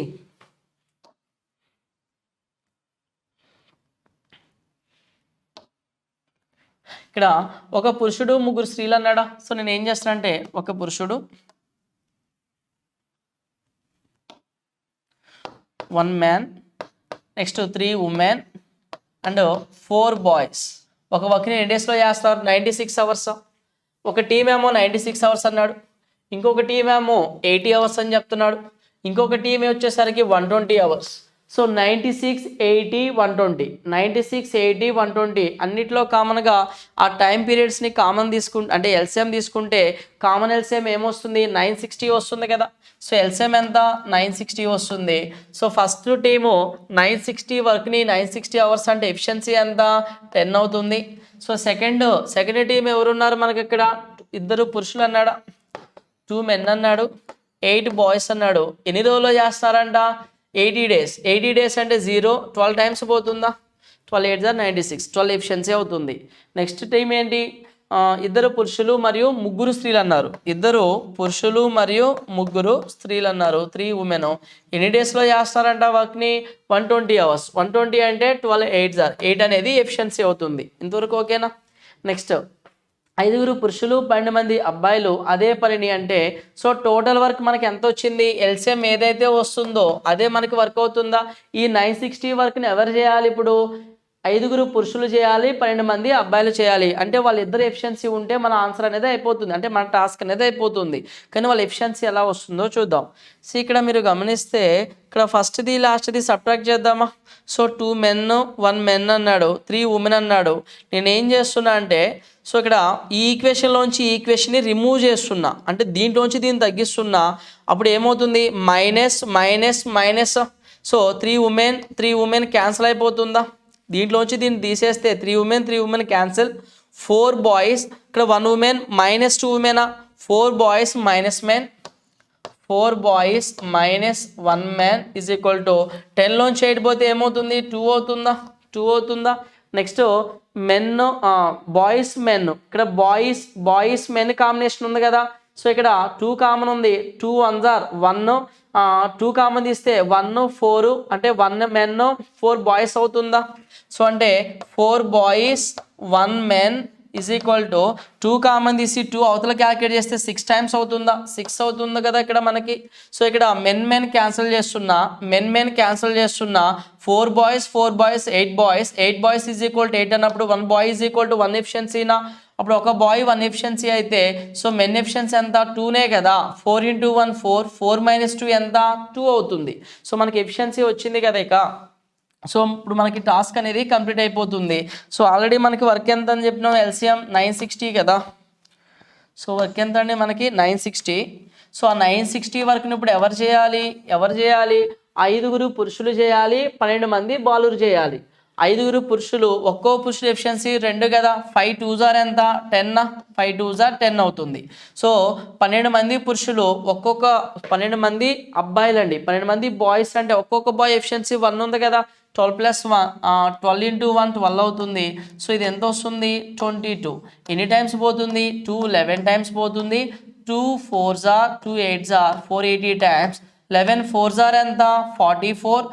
44 అంటే 40, 11 3s ఆర్ 33 అంటే 7/11 అవర్స్ పడుతుంది. 7/43 7/11 అవర్స్. చూడండి క్వశ్చన్ అనేది బాగా 3 కండిషన్స్ ఇచ్చారు. కొంచెం మనం జాగ్రత్తగా ఆలోచించగలిగితే సొల్యూషన్ని రెడ్యూస్ చేసి నీట్గా చేసుకోగలుగుతాం. సో 43 7/11 అనేది కరెక్ట్ ఆన్సర్ అవుతుంది. ఓకేనా. సీదా next question. Question number 30. A sum of rupees 41 was divided among 50 boys and girls. 50 boys and girls అంటే మొత్తం బాయ్స్ అండ్ గర్ల్స్ కలిపి 50 మెంబర్స్ ఉన్నారు. Each boy get 90 paisa, each girl get 65 paisa. Find the ratio of number of boys and girls. 50 మంది బాలురు మరియు బాలికల మధ్య 41 రూపాయలు విభజించబడింది. ఒక్కో అబ్బాయికి 90 పైసలు, ఒక్కో అమ్మాయికి 65 పైసలు వచ్చినాయి అంట. అయినా అబ్బాయిలు మరియు అమ్మాయిల సంఖ్యకు మధ్య నిష్పత్తి ఎంతో చెప్పండి అంటున్నాడు. నేను ఇక్కడ ఏం చేస్తున్నా అంటే మొత్తం 50 మంది అంటే 50 మంది బాలురు ఉన్నారు మరియు బాలికలు ఉన్నారు. బాలురు బాలికలు 50 నిష్పత్తులు అంటే 50 పార్ట్స్ ఉన్నారు. క్వశ్చన్ ఏమడిగాడు ఫైనల్గా, అబ్బాయిలు మరియు అమ్మాయిల మధ్య నిష్పత్తి ఎంత అన్నాడు. బాయ్స్ అండ్ గర్ల్స్ మధ్య నిష్పత్తి అంటే ఖచ్చితంగా మన ఇచ్చిన ఆప్షన్లో ఆ సమ్ము ఖచ్చితంగా దేన్ని డివైడ్ చేసే విధంగా ఉండాలి, 50ని డివైడ్ చేసే విధంగా ఉండాలి. సో ఫస్ట్ ఆప్షన్ చూస్తే 10 + 10 ఎంత 20. సో 20 7 7 7 14 15 35 15 డివైడ్ చేస్తుందా, డివైడ్ చేయదు. ఓకేనా. ఇక్కడ చూద్దామా 17 అంటే 18, 17:8. ఇక్కడ ఎంత వస్తుంది వాల్యూ మనకి 25 వస్తుందా. ఈ 25 15 డివైడ్ చేస్తుంది కదా సెకండ్ ఆప్షన్. నెక్స్ట్ 15 చూడండి 7:8. 15 అనేది 50ని డివైడ్ చేస్తుందా, డివైడ్ చేయలేదు. ఇక్కడ 8:7 చూడండి, ఇది కూడా 8:7 అంటే ఎంత 15 అనేది 15 డివైడ్ చేస్తుందా, డివైడ్ చేయదు. సో అంటే ఏంటి, ఫస్ట్ ఆప్షన్ కాదు, థర్డ్ ఆప్షన్ కాదు, ఫోర్త్ ఆప్షన్ కాదు. సో ఈ క్వశ్చన్కి ఆన్సర్ ఏమవుతుంది, exact answer second option is the correct answer. Second option అనేది, ఎందుకని ఇచ్చిన ఆప్షన్స్ ఏ ఆప్షన్ అనేది 50ని డివైడ్ చేస్తుందో అదే మన ఆన్సర్ కదా. ఈ 50నే కదా బాయ్స్ అండ్ గర్ల్స్గా డివైడ్ చేస్తున్నాం. ఒకసారి ప్రొసీజర్ చూద్దామా. మొత్తం ఎంత ఉందండి 41 రూపాయి ఇద్దరి మధ్య విభజించబడింది. నేను ఏం చేస్తున్నా అంటే మొత్తం 50 మంది బాయ్సే ఉన్నారనుకుంటున్నా. ఇది క్వశ్చన్ అయితే అయిపోయింది, మనకి ఆన్సర్. ప్రొసీజర్ చెప్తున్నా. మొత్తం 50 మంది బాయ్స్ ఉన్నారని అనుకుందాం. ఒక్కో బాయ్కి ఎంత వస్తుందంట 90 పైసలు. 50 × 90 ఎంత 4500 పైసలు. 4500 పైసలు రూపాయల్లో కంటే 45 రూపాయలు అవుతుందా. మొత్తం 50 మంది బాలికలే ఉన్నారనుకుంటున్నా. ఒక్కో బాలిక ఎంత ఇచ్చారు 65 పైసలు. 50 × 65 ఎంత వస్తుంది మనకి 0. ఇక్కడ 5 5లు ఎంత 25, 5 6లు ఎంత 30, 30 + 2 ఎంత 3250. అంటే అమౌంట్ ఎంత వస్తుంది 32.50 రూపీస్ వస్తుందా. ఇలాగా మొత్తం బాయ్స్ అనుకుంటే, మొత్తం గర్ల్స్ అనుకుంటే ఇలా వస్తుంది అమౌంట్. ఇద్దరికి ఇచ్చిన అమౌంట్ అంటే ఓవరాల్గా ఇచ్చిన అమౌంట్ ఎంత 41 రూపీస్. 45లోంచి 41 పోతే 4 వస్తుంది. ఇక్కడ మనకి 32.5లో నుంచి 41 పోతే అంటే ఇక్కడ దీంట్లోంచి దీన్ని రిమూవ్ చేసినాం కదా, అప్పుడు దీంట్లోంచి దీన్ని రిమూవ్ చేయాలి. సో కంప్లీట్గా 33 పార్ట్స్ అనుకుందామా దీన్ని. 33 పార్ట్స్ అయితే 40లోంచి 33 పోతే 7 + 1 8, 8.5నా. సో 8.5 అంటే ఇది 85 40గా తీసుకుంటున్నా, 80 40గా తీసుకుంటున్న వాల్యూని ఇక్కడ క్యాల్కులేట్ చేద్దాం. సో 80 40 అంటే 5 8s are, so 5 1s are 5, 5 7s are 17:18. So answer ఏమవుతుంది, కరెక్ట్ ఆన్సర్ సెకండ్ ఆప్షన్ అనేది కరెక్ట్ ఆన్సర్ అవుతుంది. ఓకేనా. సీదా 17:80 is the correct answer. So మీరు ఇదంతా చేయకుండా డైరెక్ట్గా ఆప్షన్ చేయొచ్చు. ఒకవేళ 2 అంతకన్నా ఎక్కువ ఆప్షన్స్ ఉన్నాయి అనుకోండి 50ని డివైడ్ చేసే విధంగా, అప్పుడు మాత్రమే సొల్యూషన్ చేయాలి. ఓకేనా. సీదా next question. A lawn is in the form of a rectangle having its breadth and length in the ratio 3:4. The area of the lawn is 1/12 hectares అన్నాడు. The breadth of the lawn breadth means వెడల్పు. ఆ lawn యొక్క వెడల్పు ఎంత అన్నాడు. ఇక్కడ ఒక పచ్చిక మైదానం దీర్ఘచతురస్ర ఆకారంలో ఉందంట, దాని వెడల్పు మరియు పొడవు 3:4 నిష్పత్తిలో ఉందన్నాడు. పచ్చిక మైదానం వైశాల్యం 1/12 హెక్టార్లు అంటున్నాడు. అయినా పచ్చిక మైదానం యొక్క వెడల్పు ఎంత అన్నాడు. సో మీరు ఒక పాయింట్ని గుర్తుపెట్టుకోవాలి. ఇక్కడ 1 హెక్టార్ అనేది దేనికి ఈక్వల్ అవుతుందంటే 1 హెక్టార్ 10,000 మీటర్ స్క్వేర్కి ఈక్వల్. 1 హెక్టార్ అంటే మీనింగ్ ఏంటి? 1 హెక్టార్ అంటే ఎగ్జాక్ట్ మీనింగ్ ఏంటంటే లెంత్ 100 మీటర్స్ ఉంటుంది, అలాగే విడ్త్ 100 మీటర్స్ ఉంటుంది. సో ఓవరాల్గా లెంత్ విడ్త్ అంటే ఒక ఏరియా అంటే ఒక చతురస్రం తీసుకుంటే పొడవు 100 మీటర్లు, వెడల్పు 100 మీటర్లు, 100 × 100 ఎంత? 10,000. సో ఈ ఏరియా మొత్తాన్ని మనం ఏమని చెప్తామంటే ఒక హెక్టార్గా చెప్తాం. సో ఇక్కడ మనకి ఏమన్నాడు చూడండి, ఒక పచ్చిక మైదానం దీర్ఘచతురస్ర ఆకారంలో ఉంది, అంటే పొడవు వెడల్పుల్ని కలిగి ఉంది. అయితే వెడల్పు మరియు పొడవు అన్నాడు. వెడల్పు మరియు పొడవు అంటే సో పొడవు వెడల్పు అంటే అప్పుడు 4a పార్ట్స్ అంటే రెండిట్లో కామన్ మల్టిపుల్ ఉంటుంది. 3a = లెంత్ ఇంటూ విడ్త్ దాని యొక్క వైశాల్యం ఎంత? 1/12 హెక్టార్లు అన్నాడు. ఒక హెక్టార్ అంటే మీకు ఏమని చెప్పాము అక్కడ? 10,000 అని చెప్పినాం కదా. సో 10,000 అంటే 100 × 100. సో దీని నుంచి మనకి సైడ్ ఏ వస్తుంది కదా. సో సైడ్ ఏ వస్తుంది. So A is equal to so ఇక్కడ మనం ఏం చేద్దామంటే ఇక్కడ మనకి ఏమొస్తుందండి వాల్యూ 3. దాని యొక్క వెడల్పు ఏమో 3 అన్నాడు, వెడల్పు 3 అన్నాడు, పొడవు 4 అన్నాడు. 4a × 3a length into width = 1/12. Okay, క్లియర్గా ఉంది. సో నేను ఏం చేస్తున్నా, క్యాన్సిలేషన్ ఏం చేయట్లా, అంటే క్యాన్సిల్ చేయట్లా. ఈ 4 3ని ఇవతలు తీసుకొస్తున్నా. ఈ 4 3ని ఇవతలు తీసుకొస్తే ఏమవుతుందంటే సో a × a ఎంత? a² అవుతుందా? a × a² ఈ వాల్యూస్ ఇవతలు తీసుకొస్తే 4 3s ఎంత? 12 ఇవతలకు వస్తే 10,000లోంచి 100 మిగులుతుందా? 10,000 అంటే 100² బై ఇక్కడ 4 3s 12. 12 × 12 ఎంత? ఒక 12 మిగులుతుంది. 12 × 12 ఎంత? ఒక 12 మిగులుతుంది. సో ఇప్పుడు a² కాస్త ఏ అయిపోతుంది కదా మనకి. a² కాస్త ఏమవుతుంది అంటే ఇక్కడ స్క్వేర్ని తీసేస్తున్నా, ఒకసారి జాగ్రత్తగా వినండి. a × a ఎంత? a². 4 3s 12 ఎవతలు తీసుకెళ్తున్నా.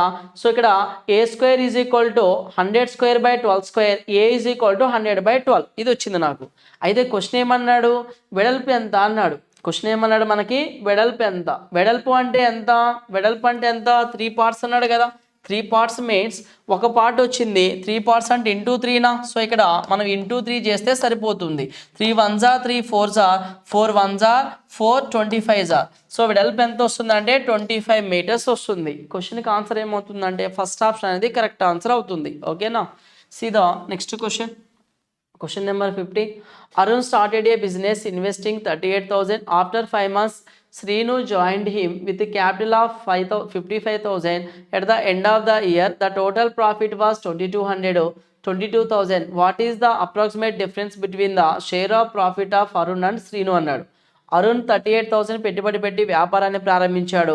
5 నెలల తర్వాత శ్రీను 55,000 మూలధనంతో అతనితో చేరాడంట. సంవత్సరం చివరిలో మొత్తం లాభం 22,000. అయినా అరుణ్ మరియు శ్రీనుల లాభాల వాటా మధ్య వ్యత్యాసం సుమారుగా ఎంత ఉంది అన్నాడు.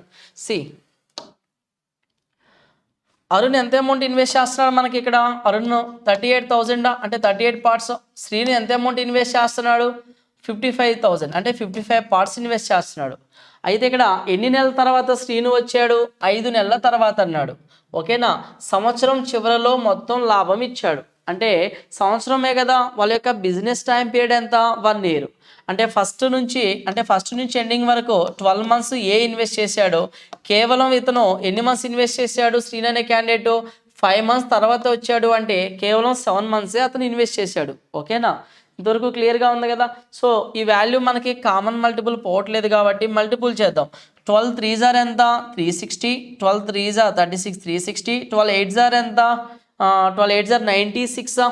360 + 96 అంటే 456 వస్తుందా? సో ఇక్కడ వాల్యూ ఎంత? 456.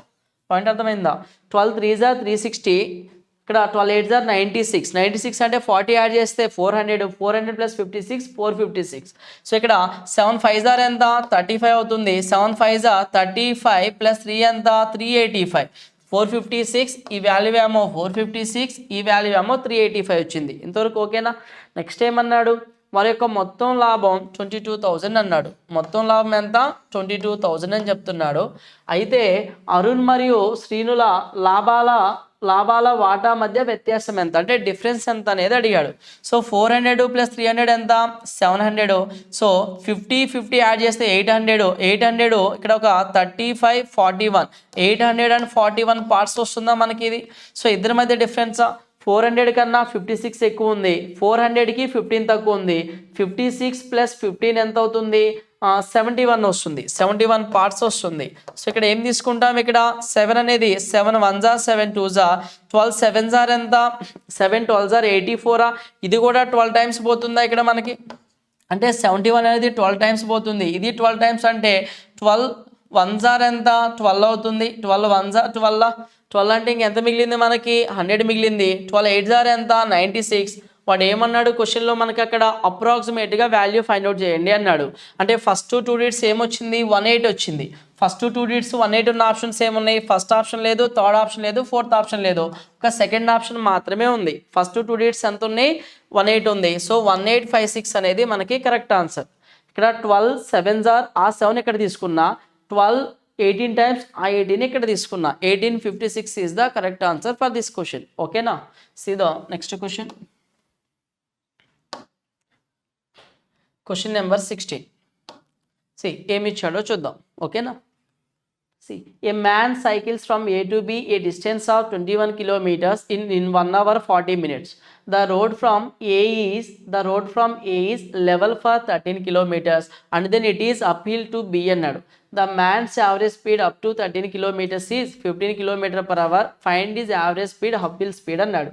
ఒక మనిషి ఏ నుండి బి వరకు 21 కిలోమీటర్ల దూరాన్ని 1 గంట 40 నిమిషాల్లో ప్రయాణించాలి. ఇంతవరకు బాగానే ఉంది.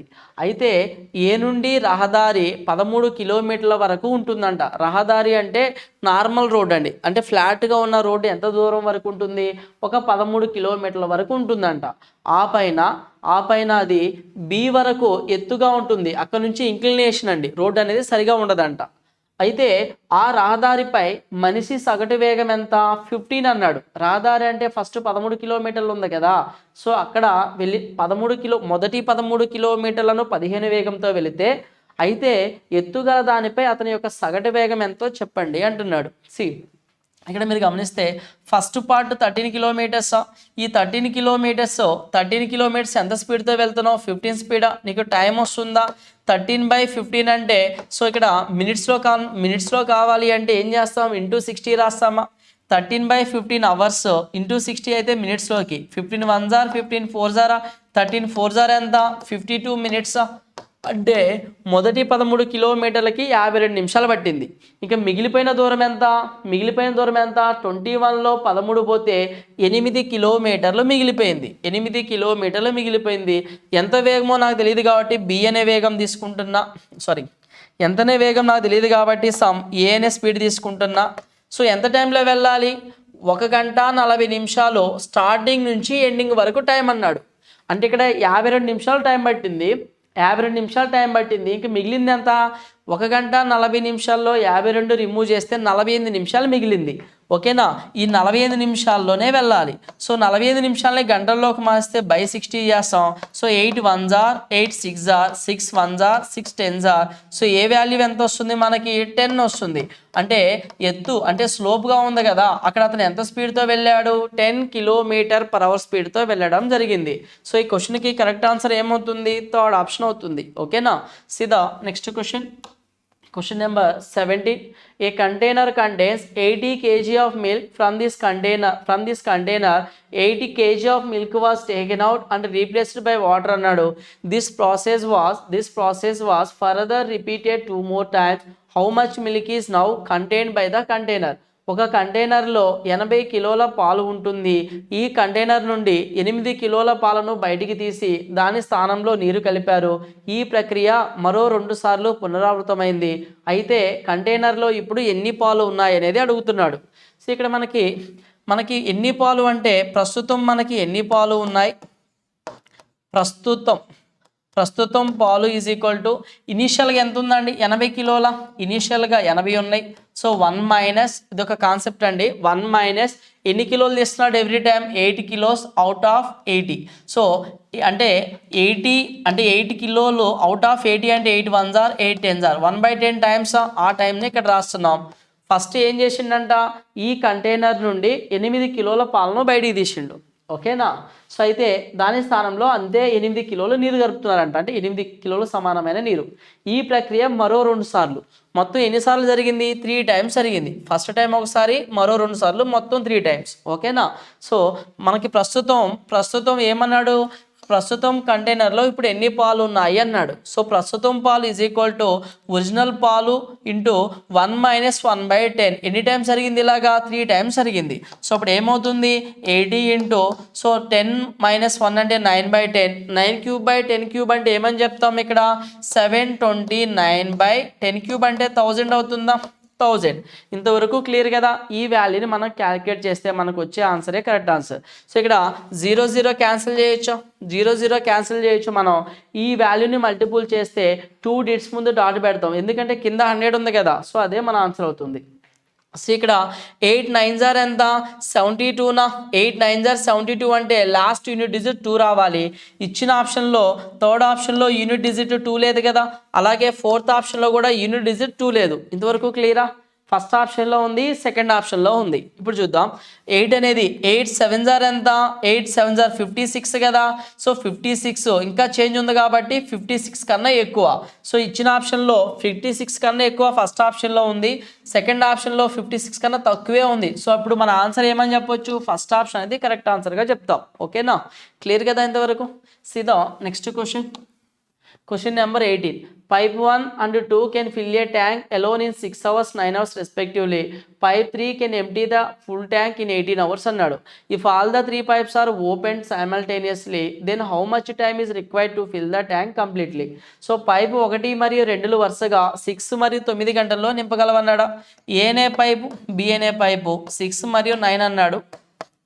నెక్స్ట్ ఏమని చెప్తున్నాడు ఇక్కడ, థర్డ్ పైప్ అన్నాడు కదా, మూడో పైపు ట్యాంక్ని పూర్తిగా 18 గంటల్లో ఖాళీ చేస్తుంది అన్నాడు. అంటే ఖాళీ చేసే పైప్. 3 పైపులు ఒకేసారి తెరిస్తే ట్యాంక్ పూర్తిగా నిండడానికి ఎంత సమయం పడుతుంది అనేది మన ప్రశ్న. సో ఇక్కడ ఎఫిషియన్సీ తీసుకుందాం. ఎల్సిఎం ఏమవుతుంది, 18 అవుతుంది కదా. So 6 3s are 9 2s are 18 1s are.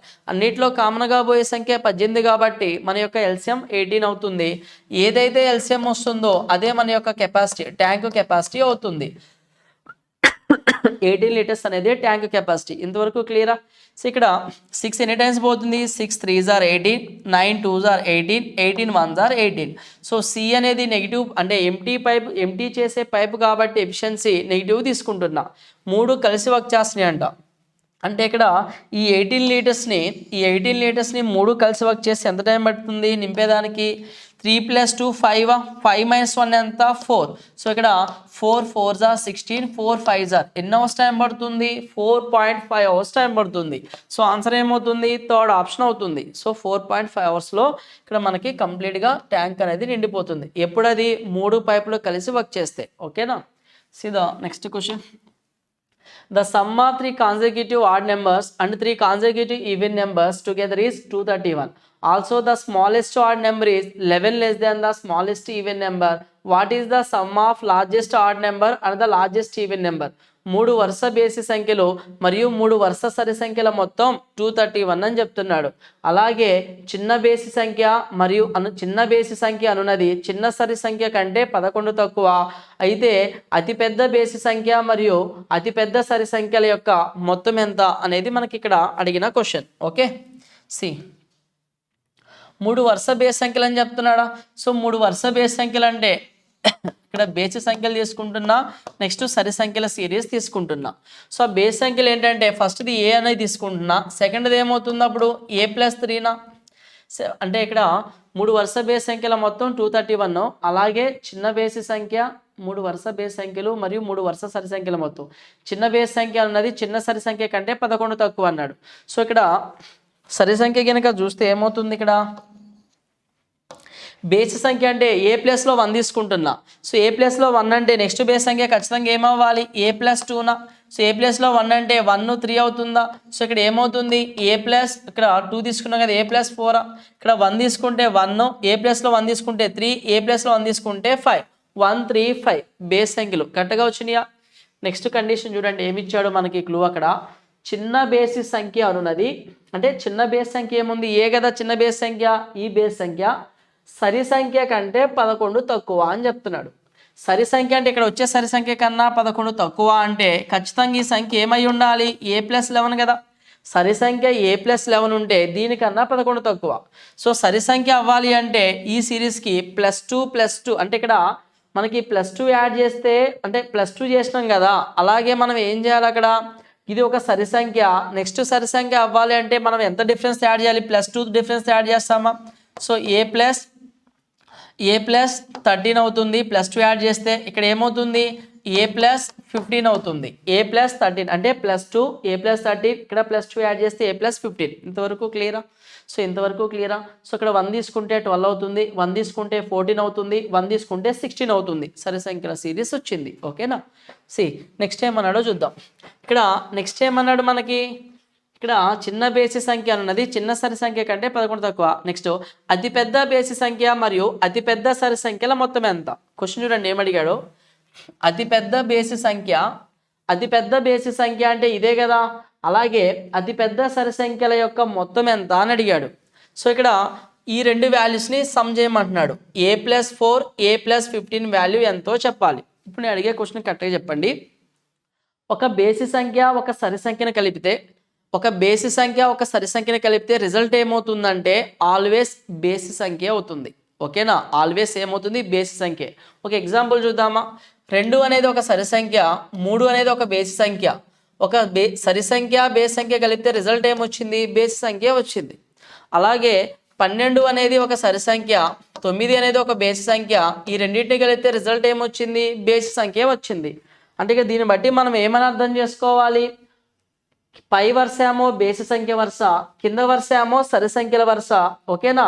ఈ రెండింటినీ కలిపితే మనకు వచ్చే ఆన్సర్ బేసి సంఖ్య అవ్వాలి. ఇచ్చిన ఆప్షన్లో సరి సంఖ్యలు రిమూవ్ చేయొచ్చు కదా 82 అనేది సరి సంఖ్య 74 అనేది సరి సంఖ్య. సో మన ఆన్సర్స్ అనేవి ఫస్ట్ ఆప్షన్ థర్డ్ ఆప్షన్ కాదని మనకు క్లియర్గా అర్థమవుతుందా? అయితే ఈ ఆప్షన్ సెకండ్ ఆప్షన్ అయినా అవ్వాలి లేదా ఫోర్త్ ఆప్షన్ అయినా అవ్వాలి. ఓకేనా? సో ఇప్పుడు చూద్దాం ఈ రెండింటి యొక్క సమ్ ఎంత 2a అంటే ఏ అనేది ఏమని చెప్తాం పక్కా బేస్ సంఖ్య అండి. బేసి సంఖ్యలో మొదటి సంఖ్య కదా ఏ అనేది పక్కా బేస్ సంఖ్య అని క్లియర్గా బేస్ సంఖ్య అని తెలుస్తుంది. a+4 a+15 a+a ఎంత 2aనా? సో 2a + 4 + 15 ఎంత 19 ఈజ్ ఈక్వల్ టు సో మన ఆన్సర్ నేను ఒకవేళ 83గా తీసుకుంటే సో 83 అయితే అప్పుడు 83 అయితే 2a వాల్యూ మనకి ఎంత వస్తుంది ఈ 19 అవతలకి వెళ్తే 2a వాల్యూ ఎంత 64 అప్పుడు ఏ వాల్యూ ఎంత 2 3s are 2 3s are 2 2s are A value 32 వచ్చింది. 32 అనేది సరి సంఖ్య కదా. సో కానీ ఏ అనేది ఖచ్చితంగా ఏమై ఉండాలి బేసి సంఖ్య అయి ఉండాలి. అంటే మన ఆన్సర్ అనేది 82 కూడా కరెక్ట్ కాదు అంటే మిగిలింది ఒకటే ఆప్షన్. అప్పుడు ఆన్సర్ ఏమని చెప్పొచ్చు 81 అనేది కరెక్ట్ ఆన్సర్. పాయింట్ అర్థమైందా? మన ఆన్సర్ బేసి సంఖ్య ఈ రెండింటిలో చెక్ చేస్తున్నాం. ఇక్కడ 2a + 19 అనేది 83 అయితే ఏ వాల్యూ 32 అంటే ఏ వాల్యూ యాక్చువల్గా ఏముండాలి బేసి సంఖ్య ఉండాలి కానీ ఏముంది సరి సంఖ్య ఉంది అంటే 83 కూడా రాంగ్ ఆన్సరే 81 అనేది కరెక్ట్ ఆన్సర్. కాబట్టి మీరు దీన్ని చెక్ చేయండి ఏ వాల్యూ బేస్ సంఖ్య వస్తుంది. ఓకేనా? సీదా నెక్స్ట్ క్వశ్చన్ నెంబర్ 20 ఏమి ఇచ్చాడో చూద్దాం. ఇక్కడ a loan was repaid in 2 annual installments of 121 each. If the rate of interest to be 10% per annum compounded annually, the sum borrowed was అన్నాడు. రుణం 2 వార్షిక వాయిదాలలో ఒక్కొక్కటి 121 చక్రవడ్డీ రేటు చొప్పున ఒక్కొక్కటి 121 రూపీస్ అన్నాడు. చక్రవడ్డీ రేటు సంవత్సరానికి 10% అయితే తీసుకున్న రుణం ఎంత? సో అంటే ఇతను వాయిదాల రూపంలో రెండు వాయిదాల రూపంలో తీసుకున్న ప్రిన్సిపల్ని 2 సమాన వాయిదాలుగా ఒక్కొక్క వాయిదా 121 రూపాయలు చొప్పున కట్టాడు. అయితే క్వశ్చన్ ఏమన్నాడంటే అతను తీసుకున్న రుణం ఎంత అన్నాడు. సో చక్రవడ్డీ ప్రకారం రేట్ ఆఫ్ ఇంట్రెస్ట్ ఎంత అన్నాడు 10% అన్నాడు. 10% అంటే 1/10 2 సమాన వాయిదాలు అన్నాడు అంటే 2 years కదా. ఫస్ట్ ఇయర్ ప్రిన్సిపల్ 10 parts అయితే అమౌంట్ ఏమవుతుంది 11 అవుతుందా? అలాగే సెకండ్ ఇయర్కి వచ్చేసరికి 10² 100 అవుతుంది, 11² ఎంత అవుతుంది 121 అవుతుందా? ఓకేనా, ఈ రేషియో మనం ఆల్రెడీ ప్రీవియస్ డిస్కస్ చేస్తున్నాం ఇక్కడ. ఓకేనా, ఈ రేషియోలో ఉంది. కానీ సమాన వాయిదాలు అంటే ఇక్కడేమో 121 కడుతున్నాడు, ఇక్కడేమో 11 కడుతున్నాడు, ఇక్కడ కూడా 121 కట్టాలి, పే చేయాలి అంటే 11తో మల్టిపుల్ చేస్తే 121 అవుతుంది కదా. 11 ఎంత 121, 11 × 10 ఎంత 110.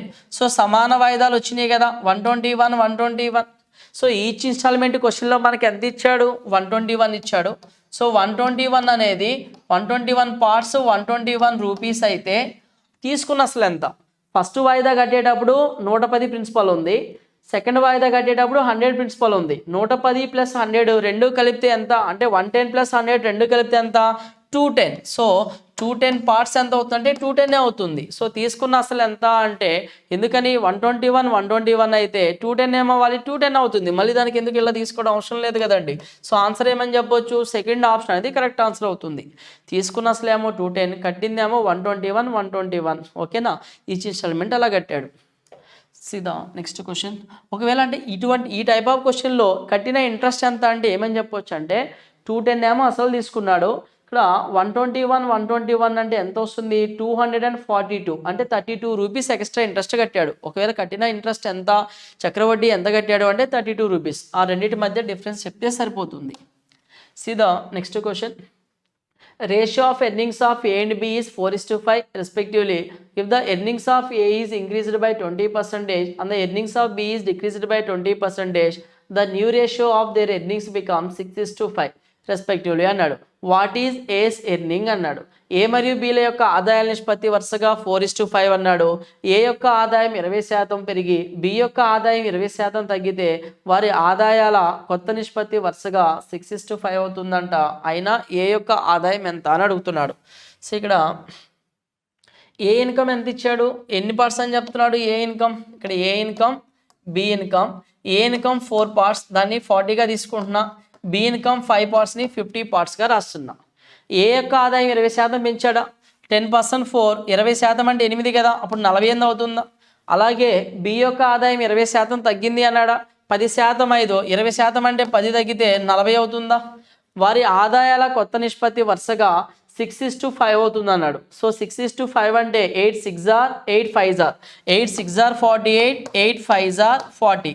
ఓకే, 6:5 అనేది అయింది. ఇంతవరకు బాగానే ఉంది. అయినా ఏ యొక్క ఆదాయం అన్నాడు. సో ఇచ్చిన ఇన్ఫర్మేషన్ రేషియోలో ఇచ్చాడు, నిష్పత్తిలో ఇచ్చాడు. సో పెరిగిన వాల్యూని కనుక్కున్న తర్వాత కూడా మనకి ఫైనల్గా నిష్పత్తిలోనే వచ్చింది. అంటే మనకి ఎటువంటి న్యూమరికల్ వాల్యూ ఎగ్జాక్ట్ ఈ వాల్యూ అంటే ఈ పార్ట్ ఇతని యొక్క ఆదాయం, ఈ వాల్యూ ఇతని యొక్క అంటే ఈ వాల్యూ ఇతని యొక్క ఖర్చు సేవింగ్స్ అనేది ఎటువంటి మెన్షన్ చేయలేదు. ఎగ్జాక్ట్ విలువ మనకి ఇవ్వలేదు కాబట్టి, సో కేవలం రేషియోసే ఉన్నాయి కాబట్టి మనం ఎగ్జాక్ట్ ఏ యొక్క ఆదాయం ఫైండ్ అవుట్ చేయడం సాధ్యం కాదు. అప్పుడు మన ఆన్సర్ ఏమని చెప్పొచ్చు, కాంట్ బి డిటర్మైన్ అనేది కరెక్ట్ ఆన్సర్ అవుతుంది. ఓకేనా, సీదా next question. Question number 22. Tap ABC are connected to water tank. The rate of flow of water is 42 liters per hour, 56 liters per hour, 48 liters per hour respectively. Tap A and B fill the tank while tap C empties the tank. If all the 3 taps are opened simultaneously, the tank gets completely filled up in 16 hours. What is the capacity of the tank? So ఇక్కడ ABC అనే 3 పైపులు ఒక ట్యాంక్కి connect చేయబడి ఉన్నాయంట. అయితే వాటి యొక్క నీటి ప్రవాహం రేటు వరుసగా ఏ అనే పైపు ఏమో గంటకి 42 లీటర్లు, బి అనే పైపు గంటకి 56 లీటర్లు, సి అనే పైపు గంటకి 48 లీటర్లు సామర్థ్యాన్ని కలిగి ఉంది. పైపులు ఏ మరియు బిలు ఏమంటున్నాడు, ట్యాంక్ని నింపుతున్నాయంట. పైపు సి మాత్రం ట్యాంక్ని ఖాళీ చేస్తుంది అన్నాడు. అయితే 3 పైపులు ఒకేసారి తెరిస్తే 16 గంటల్లో ట్యాంక్ పూర్తిగా నిండుతుంది అన్నాడు. అయితే ట్యాంక్ యొక్క సామర్థ్యం ఎంత అని అడుగుతున్నాడు. ఇక్కడ 3 పైపులను ఒకేసారి వదిలితే అంటే ఫస్ట్ ఏబీలు ఏం చేస్తున్నాయి, ఫిల్ చేస్తున్నాయి కదా. 42 నిండిపోతుంది, 56 నిండిపోతుంది, 48 ఎట్ ఏ టైం బయటికి వెళ్ళిపోతుంది. 3 పైపులు ఒకేసారి వదిలితే అంటే ఇక్కడ ఈ 6 తీసుకొచ్చి ఇక్కడ యాడ్ చేస్తున్నా. 6 తీసుకొచ్చి మనం ఇక్కడ 6ని తీసుకొచ్చి ఇక్కడ యాడ్ చేస్తున్నా. ఇది రెండేమో ఫిల్ చేస్తున్నాయి, ఈ రెండేమో ట్యాంక్లో పడితే ఈ 48 లీటర్స్ బయటికి వెళ్ళిపోతుంది ఒక 1 అవర్లో. అంటే ఎట్ ఏ టైం ఆన్ చేస్తే 1 అవర్లో జరిగే సిచ్యువేషన్ చెప్తున్నా. ఈ 6ని ఇక్కడ యాడ్ చేస్తే 48 ఫిల్ అవుతుంది. ఈ 48 లోపల పడుతుంది. ఈ 6 ఇక్కడ యాడ్ చేస్తే 48 కదా, సో 48 అప్పుడు ఇది 50 అవుతుంది కదా, ఇది 50 అవుతుంది 6 ఇటు చేస్తే. ఈ 48 లోపల పడుతుంది, 48 బయటికి వెళ్ళిపోతుంది. ఓవరాల్గా మనకి 50 లీటర్స్ మాత్రమే లోపల వస్తుంది ట్యాంక్లో. 1 అవర్కి ఎన్ని లీటర్స్ ఫిల్ అవుతుంది ట్యాంకు? 50 లీటర్స్ ఫిల్ అవుతుంది. 1 అవర్లో 50 లీటర్స్ మాత్రమే ట్యాంక్ అనేది 50 లీటర్స్ మాత్రమే ట్యాంక్లో పడుతున్నాయి 1 అవర్లో. ఓకేనా? 3 ఒకేసారి ఆన్ చేస్తే అప్పుడు 16 గంటలు 3 ఒకేసారి. చూడండి, 3 ఒకేసారి తెరిస్తే 16 గంటల్లో ట్యాంక్ నిండుతుంది అన్నాడు. సో 1 గంటకి 50 లీటర్లు. సో ఎన్ని గంటలు అలాగా? 16 గంటలు. 16 5లు ఎంత? 80, ఒక 0 ఎక్స్ట్రా. సో 800 లీటర్స్ అనేది మనకి ట్యాంక్ కెపాసిటీ అవుతుంది. సో ఆన్సర్ ఏంటంటే 4th ఆప్షన్ అనేది కరెక్ట్ ఆన్సర్ అవుతుంది. ఓకేనా? సీదా next question 23. 2 trains of equal length are running on parallel lines in the same direction at 36 km/h. The faster train passes the slower train in 36 seconds. The length of each train అన్నాడు. So ఇక్కడ సమాన పొడవు గల 2 రైళ్లు ఒకే దిశలో 46 km/h 36 km/h వేగాలతో సమాంతర పట్టాలపై ప్రయాణిస్తున్నాయి. వేగంగా వెళ్లే రైలు నెమ్మదిగా వెళ్లే రైలుని 36 సెకన్లలో దాటుతుంది. అయితే ప్రతి రైలు పొడవు ఎంత అన్నాడు. సో క్వశ్చన్ ఏంటంటే ఇక్కడ సమాన పొడవు గల 2 రైళ్లు అన్నాడు. ఒకే దిశలో అంటే రిలేటివ్ స్పీడ్ ఏమవుతుంది? 46 - 36. ఒకే డైరెక్షన్లో అంటే 46 - 36 ఎంత? 10 km/h అనేది రిలేటివ్ స్పీడ్ అవుతుంది. రిలేటివ్ స్పీడ్ ఏమవుతుంది? 10 అవుతుంది. అయితే ఇక్కడ వేగంగా ప్రయాణిస్తూ చూడండి, వేగంగా వెళ్ళే రైలు నెమ్మదిగా వెళ్ళే రైలుని 36 సెకన్లలో దాటి వెళ్ళిందంట. 36 సెకన్లలో. సో ఇక్కడ మనకి ఏం చెప్పొచ్చు అంటే 10 km/hని ఎలా రాస్తాం జనరల్గా? 10 km/hని 36 అంటే 1 అవర్కి 10 కిలోమీటర్స్ అని రాస్తామా? 1 అవర్కి 10 కిలోమీటర్స్ అంటే 1 అవర్ని సెకండ్స్లో రాస్తే ఏమని చెప్పొచ్చు? 3600 సెకండ్స్కి 10,000 మీటర్స్ అని రాస్తామా? అప్పుడు 3600 సెకండ్స్ 10,000 అయితే అప్పుడు 36 సెకండ్స్కి 3600 అంటే 2 zeros క్యాన్సిల్, అప్పుడు ఏమవుతుంది? 100 మీటర్స్ అని చెప్తామా? సో 36 సెకండ్స్లో 100 మీటర్స్, 36 సెకండ్స్లో 100 మీటర్స్ వెళ్తుందంటే ఈ రెండు ఒకదానికొకటి క్రాస్ అవడానికి 36 సెకండ్లు పడుతుంది అన్నాడు. అంటే రెండింటి యొక్క లెంత్లో 100 మీటర్స్ అని తెలుస్తుందా? 2 ఈక్వల్ లెంత్లే కాబట్టి ప్రతి రైలు పొడవు ఎంత అంటే 50 మీటర్స్ అని చెప్తామా? అంటే 5/18 18/5 క్యాలిక్యులేట్ చేయకుండానే మనం ఆన్సర్ చెప్పేయచ్చు. ఎందుకని? రిలేటివ్ స్పీడ్ 10 km/h ఉంది. 10 km/h 1 అవర్ అంటే 3600 seconds, 10 kilometres 10,000 metres, 2 zeros cancel, 36 సెకండ్స్కి 100 మీటర్స్ అయితే సో రెండు ఒకదానికొకటి 36 సెకండ్స్లోనే కదా క్రాస్ అయింది. సో 36 లెంత్ డైరెక్ట్గా వచ్చింది. సో ఒక్కొక్క దాని లెంత్ ఎంత అంటే 50 metres. So first option is the correct answer. ఓకేనా? సీదా next question. The value of machine depreciate at the rate of 12% per annum. It purchased 3 years ago. Its present value is 29,644.032 rupees. What was the purchased price of the machine? అంటే machine యొక్క purchased price ఎంత అనేది అడుగుతున్నాడు. So ఇక్కడ ఒక యంత్రం విలువ సంవత్సరానికి 12% చొప్పున తగ్గుతుంది. ఇది 3 సంవత్సరాల క్రితం కొనుగోలు చేయబడింది. దీని ప్రస్తుత విలువ 29,644.032 రూపాయలు. అయినా యంత్రం కొనుగోలు ధర అనేది ఎంత అన్నాడు. సో ఇక్కడ ఒక యంత్రం విలువ ఏమవుతుంది? ప్రతి సంవత్సరానికి 12% చొప్పున తగ్గుతుంది అన్నాడు. 12% అంటే 12/100 4 3s are 425s are అంటే 3 years కదా. ఇలా ఇది 3 సంవత్సరాల క్రితం కొనుగోలు చేయబడింది. దీని ప్రస్తుత విలువ మనకి ప్రస్తుత విలువ ఇచ్చాడు. అయినా యంత్రం కొనుగోలు చేసినప్పుడు ఎంత ఉంది అంటే 3 years బ్యాక్ దాని ప్రైస్ ఎంత అనేది చెప్పాలి ఇప్పుడు. సో ఇక్కడ 25 పార్ట్స్ కాస్త 3 తగ్గి 22 అవుతుందా? 3 years అంటే 25 క్యూబ్ 3 years అంటే ఏమని చెప్తాం? 25 క్యూబ్ 22 క్యూబ్గా రాస్తాం దీన్ని. 25 cube 22 cube. So present value మనకి ఎంత అన్నాడు? ఇంత 29,600 అన్నాడు.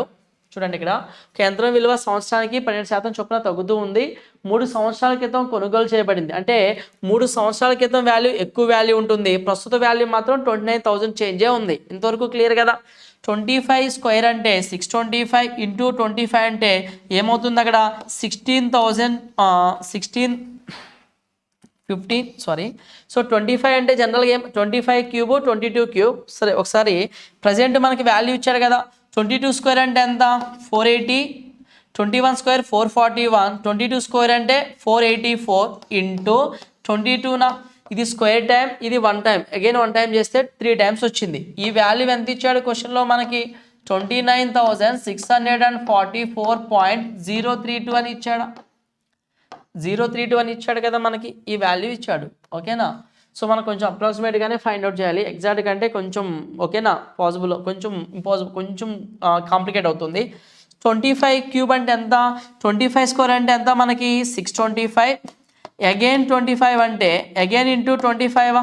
సో 25 జార్ ఎంత 625, 25 6 జార్ ఎంత 150 అంటే 15,625 అవుతుంది. 25 4 జార్ 1000, 25 2 జార్ 50, 15,000. ఓకేనా. సో 15,625 ఈ వాల్యూ మనకు తెలిసిందే, కొంచెం రికాల్ చేసిన 15,625 జాగ్రత్త గుర్తుపెట్టుకోవాలి. 25 క్యూబ్ అనేది సో ఎంత వస్తుంది 15,625 వాల్యూ అనేది వస్తుంది. ఏం వాల్యూ అది 25 క్యూబ్ అనేది 15,625. సో ఇక్కడ 48 అనేది 2 టైమ్స్ అంటే 48 2 జార్ ఎంత 96. జనరల్గా జాగ్రత్తగా గమనించాలి. 48 2 జార్ ఎంత 96 అంటే అప్రాక్సిమేట్గా 10,000 ఉందా. 96 అంటే 10 చేంజ్ అంటే 100 చేంజ్ అంటే 10,000 చేంజ్ ఉందా. సో 10 3 జార్ ఎంత 10 3 జార్ 30, 10 3 జార్ 30, 30 కన్నా కొంచెం తక్కువ. అక్కడే 15 ఉంది కదా. సో 15 3 జార్ ఎంత 15 3 జార్ 45, 45 కన్నా కొంచెం తక్కువ. 45కి కొంచెం తక్కువ ఉన్న ఆప్షను 45 కన్నా ఎక్కువ ఉందా, 45కి మరీ తక్కువ ఉందా, 45కి బాగా తక్కువ ఉందా. సో 45కి కొంచెం తక్కువ ఉన్న ఆప్షన్ ఏముంది 43,500. సో దాని ఒరిజినల్ వాల్యూ ఎంత అంటే 43,500. సో ప్రజెంట్ వాల్యూ ఎంత అంటే 29,000 చిల్లర. పాయింట్ అర్థమవుతుందా. సో ఇక్కడ 48 2 జార్ 96 అంటే 100 పార్ట్స్ ఉంది. 100 3 జార్ 300 అంటే 100 3 జార్ 300 కన్నా కొంచెం తక్కువ. సో 15 3 జార్ 45, 45 కన్నా కొంచెం తక్కువ. Answer is second option is the correct answer. ఓకేనా. See the next question number 25. ఇక్కడ DEF are the respectively the mid points of sides ABC, CA, AB of a triangle ABC. Area of triangle ABC is equal to 36 metre square. Then the area of DEF అన్నాడు. DEFలు వరుసగా triangle ABC యొక్క BC, CA మరియు AB భుజాల మధ్య బిందువులు అన్నాడు. మరియు ట్రయాంగిల్ ABC అనేది 36 మీటర్ స్క్వేర్ అంటున్నాడు. మీటర్ స్క్వేర్ వైశాల్యం అయితే ట్రయాంగిల్ DEF వైశాల్యం అనేది ఎంత అంటున్నాడు. సో ఒక ట్రయాంగిల్ తీసుకుంటే ABC అనే ఒక ట్రయాంగిల్ ఉంది. నెక్స్ట్ ఏమన్నాడు DEFCలో ట్రయాంగిల్ ABC యొక్క BCన భుజాల మధ్య బిందువులు అన్నాడా. ఈ భుజాల యొక్క మధ్య బిందువులు అన్నాడు. ఏది ఎక్కడ మధ్య బిందువో చూద్దాం. సో BC పైన ఏముంది D ఉంది. BC పైన ఏముంది D ఉంది. నెక్స్ట్ CA పైన ఏముంది E ఉంది. CA పైన ఏముంది E ఉంది. ఇక్కడ E ఉంది. నెక్స్ట్ AB భుజాల మధ్య AB మధ్య ఏముంది F ఉంది. సో ఇది ఒక ట్రయాంగిల్ ఫామ్ అవుతుందా మధ్య బిందువు అంటే. సో మనకి ఎగ్జాక్ట్గా ఇవన్నీ ఈక్వల్ పార్ట్స్తో ఫామ్ అవుతున్నాయి. ఎందుకని ఒక ట్రయాంగిల్ యొక్క మధ్య బిందువుల ద్వారా ఏర్పడేటువంటి త్రిభుజం అనేది సో 4 సమాన ట్రయాంగిల్స్గా విభజిస్తుంది. అయితే మనకి ఏమడిగాడు ట్రయాంగిల్ ABC యొక్క వైశాల్యం 36 మీటర్ స్క్వేర్ అన్నాడు. అయితే ట్రయాంగిల్ DEF వైశాల్యం ఎంత. DEF అంటే ఈ వైశాల్యమే కదా అడిగింది. మొత్తం 4 భాగాల వైశాల్యం 1 పార్ట్ వైశాల్యమే కదా అడిగింది. సో 1/4 ఏరియా అడిగాడు. సో టోటల్ ఎంత 36, 4 1 జార్ 4 9 జార్. సో 9 సెంటీమీటర్ స్క్వేర్ అనేది ట్రయాంగిల్ DEF యొక్క వైశాల్యం అవుతుంది. ఈ ఏరియా అంతా అంటే 9 సెంటీమీటర్ స్క్వేర్. ఆన్సర్ అర్థమైంది కదా. సో ఆన్సర్ ఏమవుతుందంటే సెకండ్ ఆప్షన్ అనేది కరెక్ట్ ఆన్సర్ అవుతుంది. ఓకేనా.